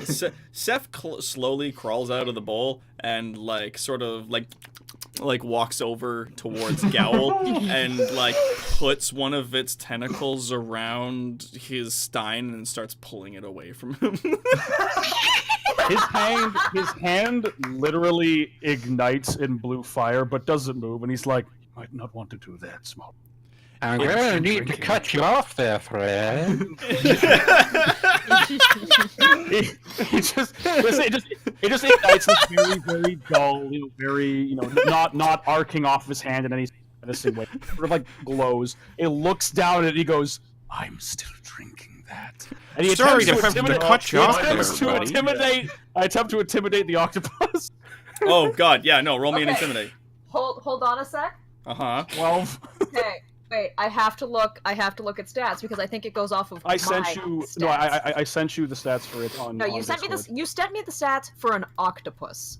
Which is from the Find yes, Familiar octopus. but I also need to find other things from the familiar. Oh right, thing. the spell. Yes. Yes. Give me a moment. It's not 5 o'clock yet. I'm sorry, I'll have to cut you off there, buddy. Sorry for taking your ale there. You don't have to I think you have a drinking problem. It's only a problem when I run out.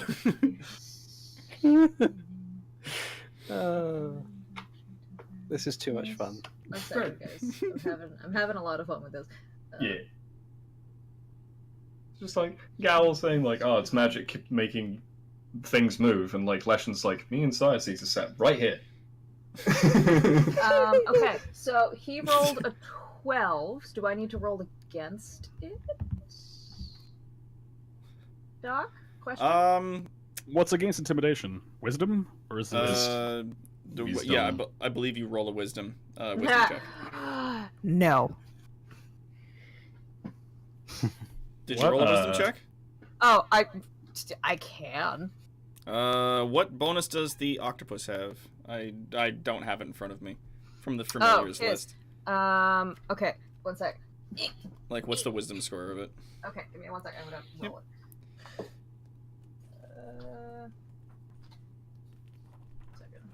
I mean, you can, but unless it's intimidating an octopus. That's how we do here. Unless it's I'll do it. The octopus is unfazed. So you have like one hand on the handle of the mug as it like wraps one of its tentacles around and like gives it a gentle tug. Your other hand comes up and you like light up a little energy and you look down at it and you're just like, "I'm still drinking that," and it like scoots up to the mug and like rests its head adorably against the side of the mug and stares at you. I just sort of look at it. My hand ceases the mana, and I just look, and I go, and this tiny smile curls on his face, and he goes, "We can keep this one." And he just goes back to eating his bread. Well, I'm glad that you have decided that I can keep my familiar. Turn of phrase. Leaving. So she leaves Seth there for just a moment. And then wouldn't be careful. There are people right here. kind of As you guys are doing stuff, it like sort of flops around and crawls across the table up to different people and like paws at their possessions with its little having tentacles. a fucking field day. She like Cyces does like a little just like one finger like wave at it.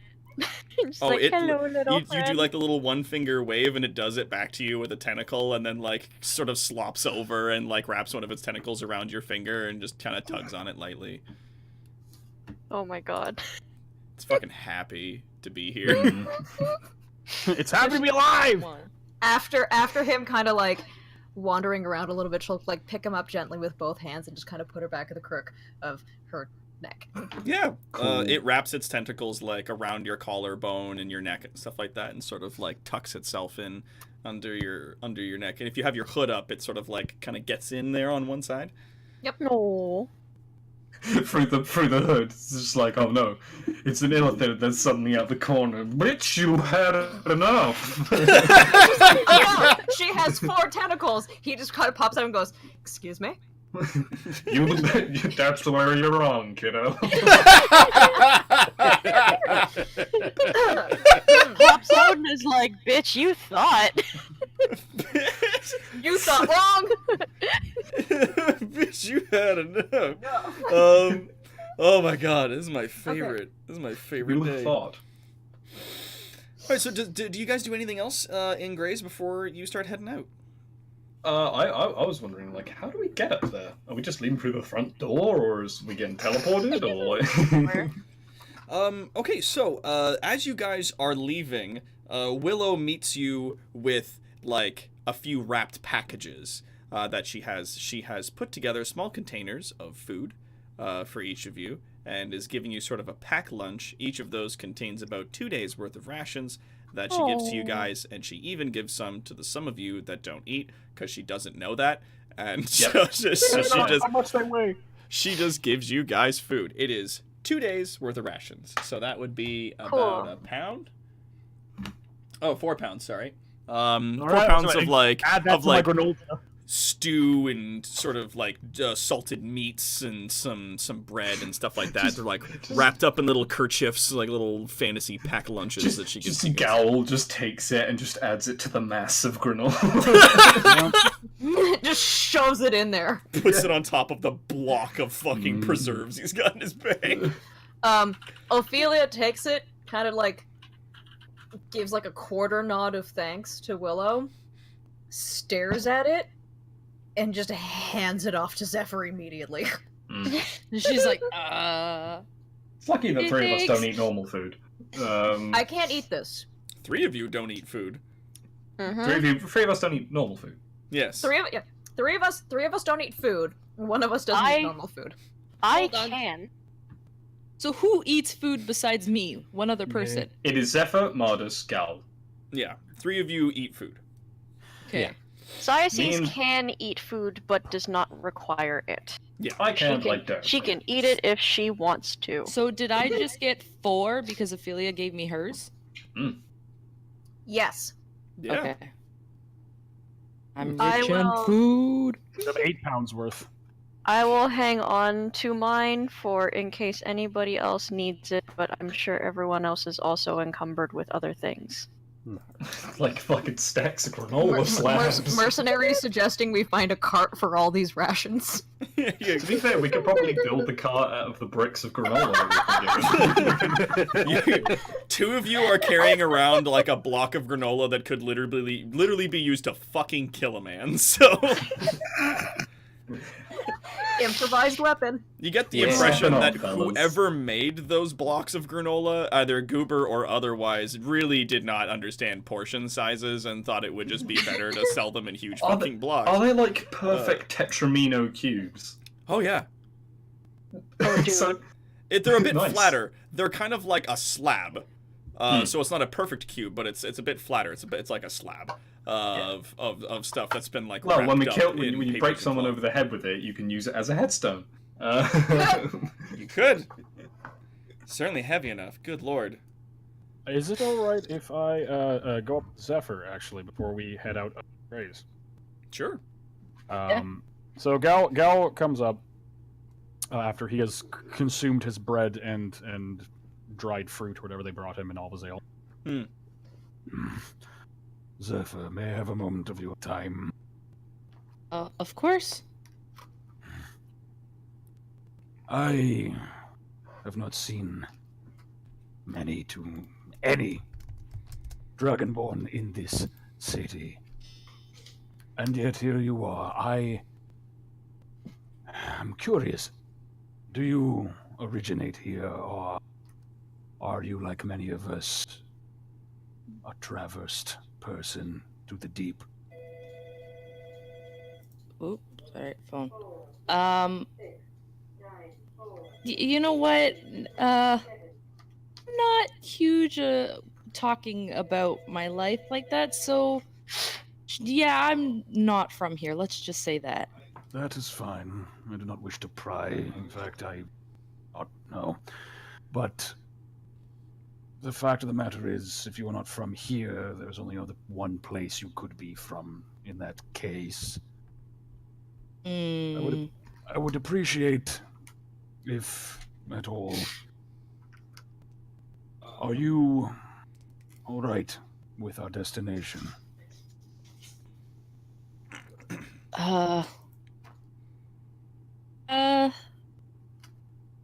Honestly, not really, but listen, my past is kind of hard for me to think about and talk about, and I know where we're going is going to be hard for me, but I'm going to go anyway, and I apologize in advance if anything were to come up badly, in a sense. Does that make sense? It does, and again, I do not wish to pry. My concern is for the King's will and our mission. You will be... How do I word this? In control of yourself, yes. Nothing will cause too much disarray or pain. You can take what we are about to endeavor to do, yes? Of course. No, of course. I am 100% in. Good. All right. My concerns are assuaged for now. Okay. Very well. We will see later. I love your response is just K. He kind of gives very, very good. He gives the full reptilian solidarity, and bids you. I cannot get a bead on you. No one should. You nice? Are you an asshole? I don't know. He then scaly people. He then basically to save on time, he basically goes to Cyaces and asks a modicum of the same question of, are you all right with where we are going? I imagine it might be difficult for me to see it, but I must. For myself, for the king, for closure.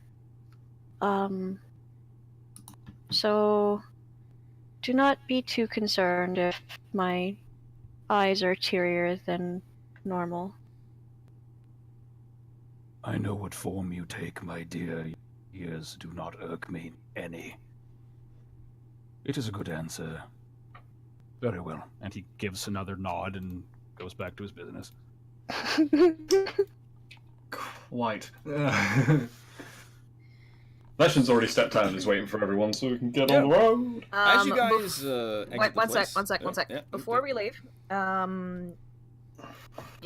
Ophelia will take the bowl of water and go up to Willow. Okay. How much to buy this bowl off of you? She kind of looks a bit surprised. She goes, "That's not for sale." And then she looks over to Keldaka, who's behind the thing, and he shrugs at her, looks confused. I don't know, a few silver for the bowl. 4 silver? Yeah, right. You have it for 4 silver. Perfect. And she buys the bowl. Little brass bowl. You got that octopus in it. You don't want it back anyway. Yeah. You had your kid in it. I don't really want it back. Gross. Fresh baby octopus. So she doesn't say that. You buy it off her, and you can put like it's like common quality brass bowl. That's fine. It's all good. I got a brass bowl. Attained bowl. And Da-da-da-da. as you guys are heading out, you hear like a distant conversation between her and Kaldaka that apparently they're not going to be able to give that bowl back, and they're wondering whether or not they're going to give the money to the person they borrowed the bowl from. So we'll see. Oh. Well, it's my bowl now. It's your bowl now. I paid for it, so it's mine. You're gonna see some scraggly guy like, "Where get back here with my bowl?" Like, nah. So you guys exit the tavern, and outside you see Benjamin waiting for you, and there is a complement of 4 of the Grave Guard with him. These are skeletons that are dressed in like a very heavy plate. And from each of them, you can also see that there is like a energy that sort of emanates from them. Not exactly like so, but you see that there is like that pale blue glow that sort of like comes out of the mouth and eyes from them, very similar to the king. And yeah, so as he comes out, there's 4 of them waiting for you there, along with Benjamin. And he goes, "Ah, yes, still early. Are we ready to go?" As always. Sure. Excellent. Right, this way. As ready as I'm going to be. And he leads you guys out the front gate of the city and out down past the arena, and actually into the arena itself, and then down under the arena through sort of a series of catacombs. Thank you. You're a good friend, Steve. You're such a good friend. So. You guys make your way into the arena itself, and then instead of going into the arena proper, into the center of it, you guys are led into like a series of like waiting and holding chambers that are below where fighters would normally wait. And there's a large set of stone ornate doors that are sort of against the far lower catacombs.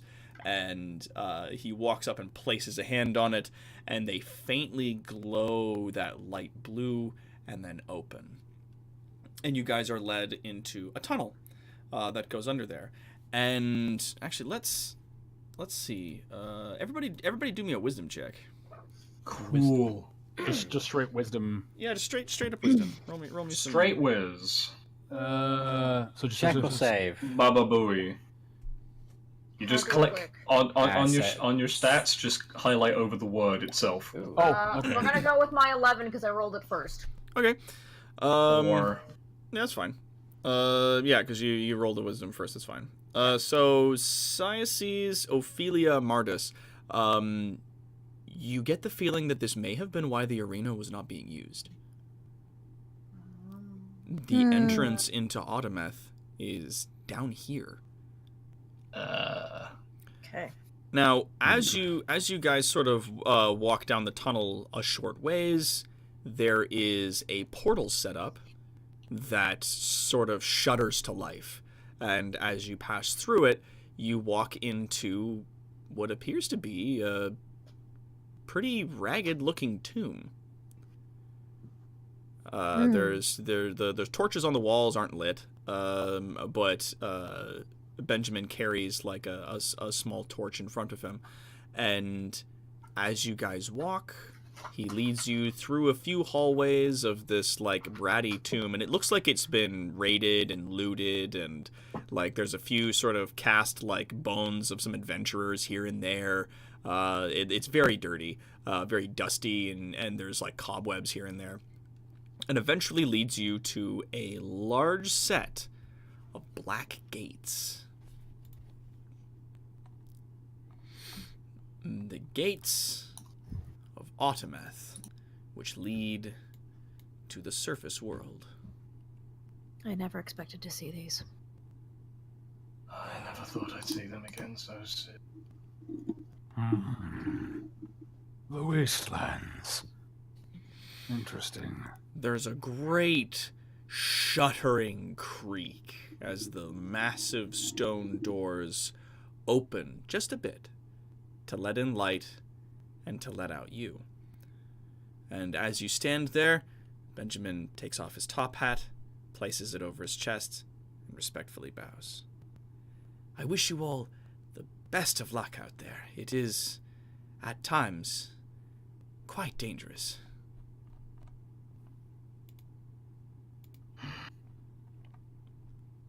We shall return soon with success for the king. Of course, he smiles, and he places his hat on his head. I would expect no less. And as you guys exit the cave and make your way out into the open wastes, in the distance there are sort of in some cases ramshackle or broken down or distantly damaged what appear to be like crap, that's not working for some reason. Come on. Why you stop? Why you stop? Play it again, telling DJ. you something. Yeah, I don't. Can you guys hear the music? Yeah, Yeah, we can hear it. Because I can't. It's gone dead for me. Is it? So- Were you supposed? Now it's gone. Yeah, I stopped it. That's okay. Why don't we try you? Okay, so you work. What about you? Yep. No, you're just That's being a the big same old one. fucking No, butt. it's working. Yeah, but If it's not. good, It's, can hear it's it. not for me though, so no one at home can hear it. Stuff. Yeah. Oh. Yeah. Fucking. For all those who can't Here. hear it, it sounded pretty good. Yeah, it did sound pretty good. It was the epilogue theme from Shadow of the Hey, we got Colossus. this. So here we go. So you guys make your way out into what is known as the Monstrous Wastes. Aw, yeah. It is gray and barren in this land. Far, far to the south is where that forest line is, and then just beyond those forests is the town that you're looking for. You've been given your heading, and again in the distance you can see the ruins of what was perhaps orcish tribes, trolls maybe, who used to live in these lands before they were apparently decimated. The land largely poisoned and destroyed. As you step out into the wastes, the large stone doors of Autometh creak and shut with a thunderous thud behind you.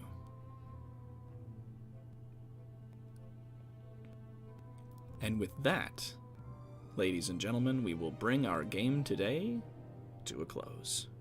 Yeah. Hey. Woo! Woo! Woo! I understand that some people might be a little bothered because we just basically had a shopping episode, but every anime, in my opinion, needs a beach episode, and I felt like that was one of them, so... Also, Wait, undead I wanna beaches aren't actually really go to that the beach appealing. now. Great, now I want to go to the beach. Yeah, but Also- undead beaches, it's a bit of a problem. Like skeletons. Just Also, small. this was fun. This was a fun Yeah. shopping day. Yeah. I enjoyed this. Yeah, you gave like personality and life to your vendors, which made the shopping entertaining for everybody. So thank it's- you. And I made a friend. Yes, you did. Such a good friend. Literally. Attained baby. Now, you... Very, very you- good friend. You notice, actually, as a note I wanted to tell you, Ophelia, the familiar that you have with you, the tiny teal octopus, Yes. does not need to be moisturized. Oh, good. It, Okay. it just maintains its state as almost constantly wet. So does she not? She didn't need to buy the bowl. Sopping. Well, Not Impossibly too bad. I wet. bought the bowl. She didn't really know that until now. That now that you're kind of up on the surface and there's like a dry air that kind of blows across, and that desolate gray sand that sort of gets tossed about by a few gusts of dry wind. The octopus kind of like cowers to that and like kind of tucks itself and nuzzles into your neck, but is this whole time you've been walking up here, and now that you're out on the surface, is still wet. And you know, I have a special boy. you know from your Very siblings sleeping in a pool of water that it's not natural for it to be wet this long, and it No. appears as though it is just definitely going to continue being moist all the time. Impossibly wet. Moist. Yeah, for Rainer better did or bring up- worse, it will be wet constantly, so you Moist. don't have to worry about Impossibly sopping. Well, that just made me happy. And now, so now maybe I have potentially bought glass water bottles that I don't need anymore. Well, shit. Well, now you have a hat. Rainer does bring up a good point. No, you have a helmet now. Rainer does bring up a Oh, good point. If it goes yes. down to fight, you can resummon it. Oh yeah, Yep. abso-fucking-lutely. Like, brass Exactly. bowl? Fuck yes. There's more than one reason why I bought that bowl. like, and then yeah, if it gets destroyed, then you can use the brass bowl as to resummon it. Soup So time. it is helpful. You just go and you can call the next one soup. Soup's a pretty good name. Sing me the song of your people, soup. It's like, yeah. You Oh god. you do have something though that you must do. Yep, I have my Dear Doc. thing. The chat demands it. Make it happen, Captain. Gentlemen, It's funny because Esteban just signed off about 15 minutes ago. Oh, he'll catch it later, I'm sure. It's archived. ladies It's and gentlemen of the okay. D&D jury, mute your microphones, hold your applause. It's time. I'm gonna mute. Oh yeah, Yeah. hang on. Oh no, I'm gonna leave the Discord thing, so if you guys want to watch, you guys can do that. Fucking. Alright. So, so I'm like, I'm not gonna do this while you're all here because you won't hear the music. You'll just hear me Yeah, being an and idiot that's on a one treat side. for us. That's So- fine. We deserve that. Any hoozles. Yeah. So, I'm gonna leave it on that. Oops, I'm gonna just sort of center that image a little bit there. Get all the There we clips go. ready. Get your clipping fingers ready. Before we get into singing "You're Welcome," Dwayne Johnson from Moana, because you guys are just so great at throwing me donation money, which I'm going to use to put towards our new editing computer. So excited. Before we get into that, I just wanted to say thank you, everyone, for your donations, for your bits, for coming out here to watch us play another game of D&D. I absolutely could not be doing any of this without your guys' support, and I am eternally grateful for the help that you guys have been giving to me, sort of getting through not only hard times financially, but just hard times in general. It's been fucking awesome. You guys are the best. So from me, your DM, Dr. Terawatt, we're going to go down our line here. We've got our Articulate T playing Martis the Minotaur. Bye, everybody. We've got Cassie D20 Love Chew playing Siaces, our Banshee. Bye, everyone. We got J Nerd playing Zephyr, our Dragonborn. Thanks for a great time. We got Sasself playing our Illithid Ophelia. Both me and Zeph wave to you goodbye. Oh, so cute. And we've got ourselves a ninja with a soul patch playing Gowl Umbrace, our turtle. Eldritch Blastoise is coming. I hate you. And of course, last but not least, we've got Steve the Seregios, who is playing our only Revenant Leshen.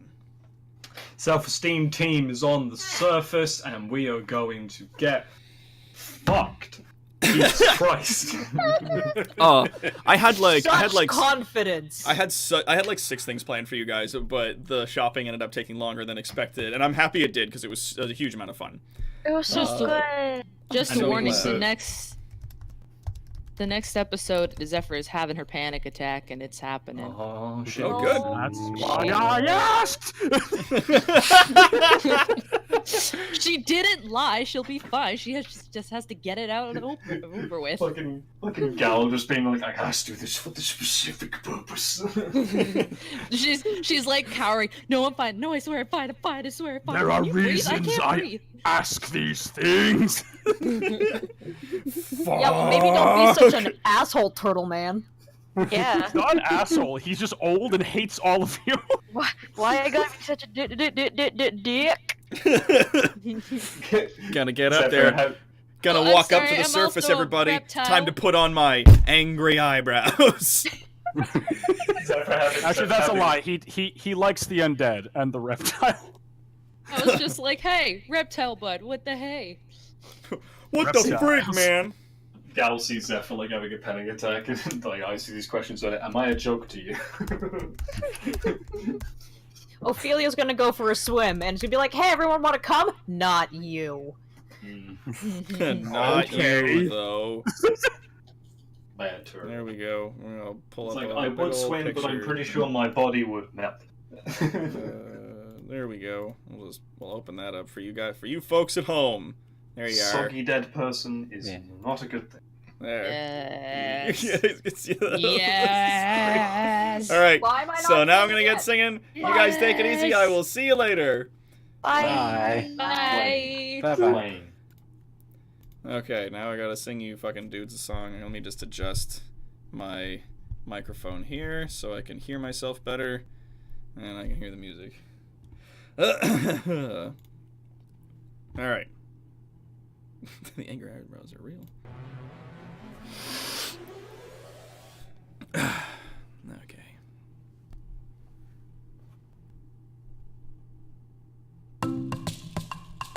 I see what's happening here. You're face to face with greatness and it's strange. You don't even know how to feel. It's adorable. Well, it's nice to see that humans never change. Open your eyes, let's begin. Yes, it's really me, it's Maui. Breathe it in. I know it's a lot, the hair, the bod. When you're staring at a demigod. What can I say except you're welcome? For the tides, the sun, the sky. Hey, it's okay, you're welcome. I'm just an ordinary demi-guy. Hey, what has two thumbs and pulled up the sky? When you were waddling yay high, this guy. When the nights got cold, who stole you fire from down below? You're looking at him, yo. Oh, also I lassoed the sun. You're welcome to stretch the days and bring you fun. Nest the breeze. You're welcome to fill your sails and shake your trees. So what can I say except you're welcome? For the islands I pulled from the sea. There's no pray, it's okay, you're welcome. I guess it's just my way of being me. You're welcome! You're welcome! Well, come to think of it, kid, honestly, I can go on and on. I can explain every natural phenomenon. The tide, the grass, the grounds, that was just Maui just messing around. I killed an eel, I buried its guts. Sprouted a tree, now you got coconuts. What's the lesson? What's the takeaway? Don't mess with Maui when he's on a breakaway! And the tapestry here on my skin is a map of the victories I win. Look where I've been, I make everything happen. Look at this meaning, Maui, just tap, ha, ha, ha, ha, hey! Well, anyway, let me say you're welcome for the wonderful world you know. Hey, it's okay, you're welcome. Well, come to think of it, I gotta go. Hey, it's your day to say you're welcome. 'Cause I'm gonna need that boat sailing away, away, you're welcome. 'Cause Maui can do anything but float. You're welcome, you're welcome. And thank you! Okay. I apologize, I've been fighting a cold, so my singing's bullshit, but I'm gonna stop making excuses and say thank you everybody so much for coming out to our stream.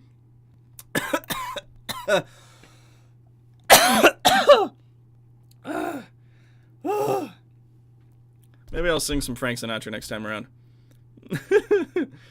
I'll see you guys later. You guys take it easy. Good night.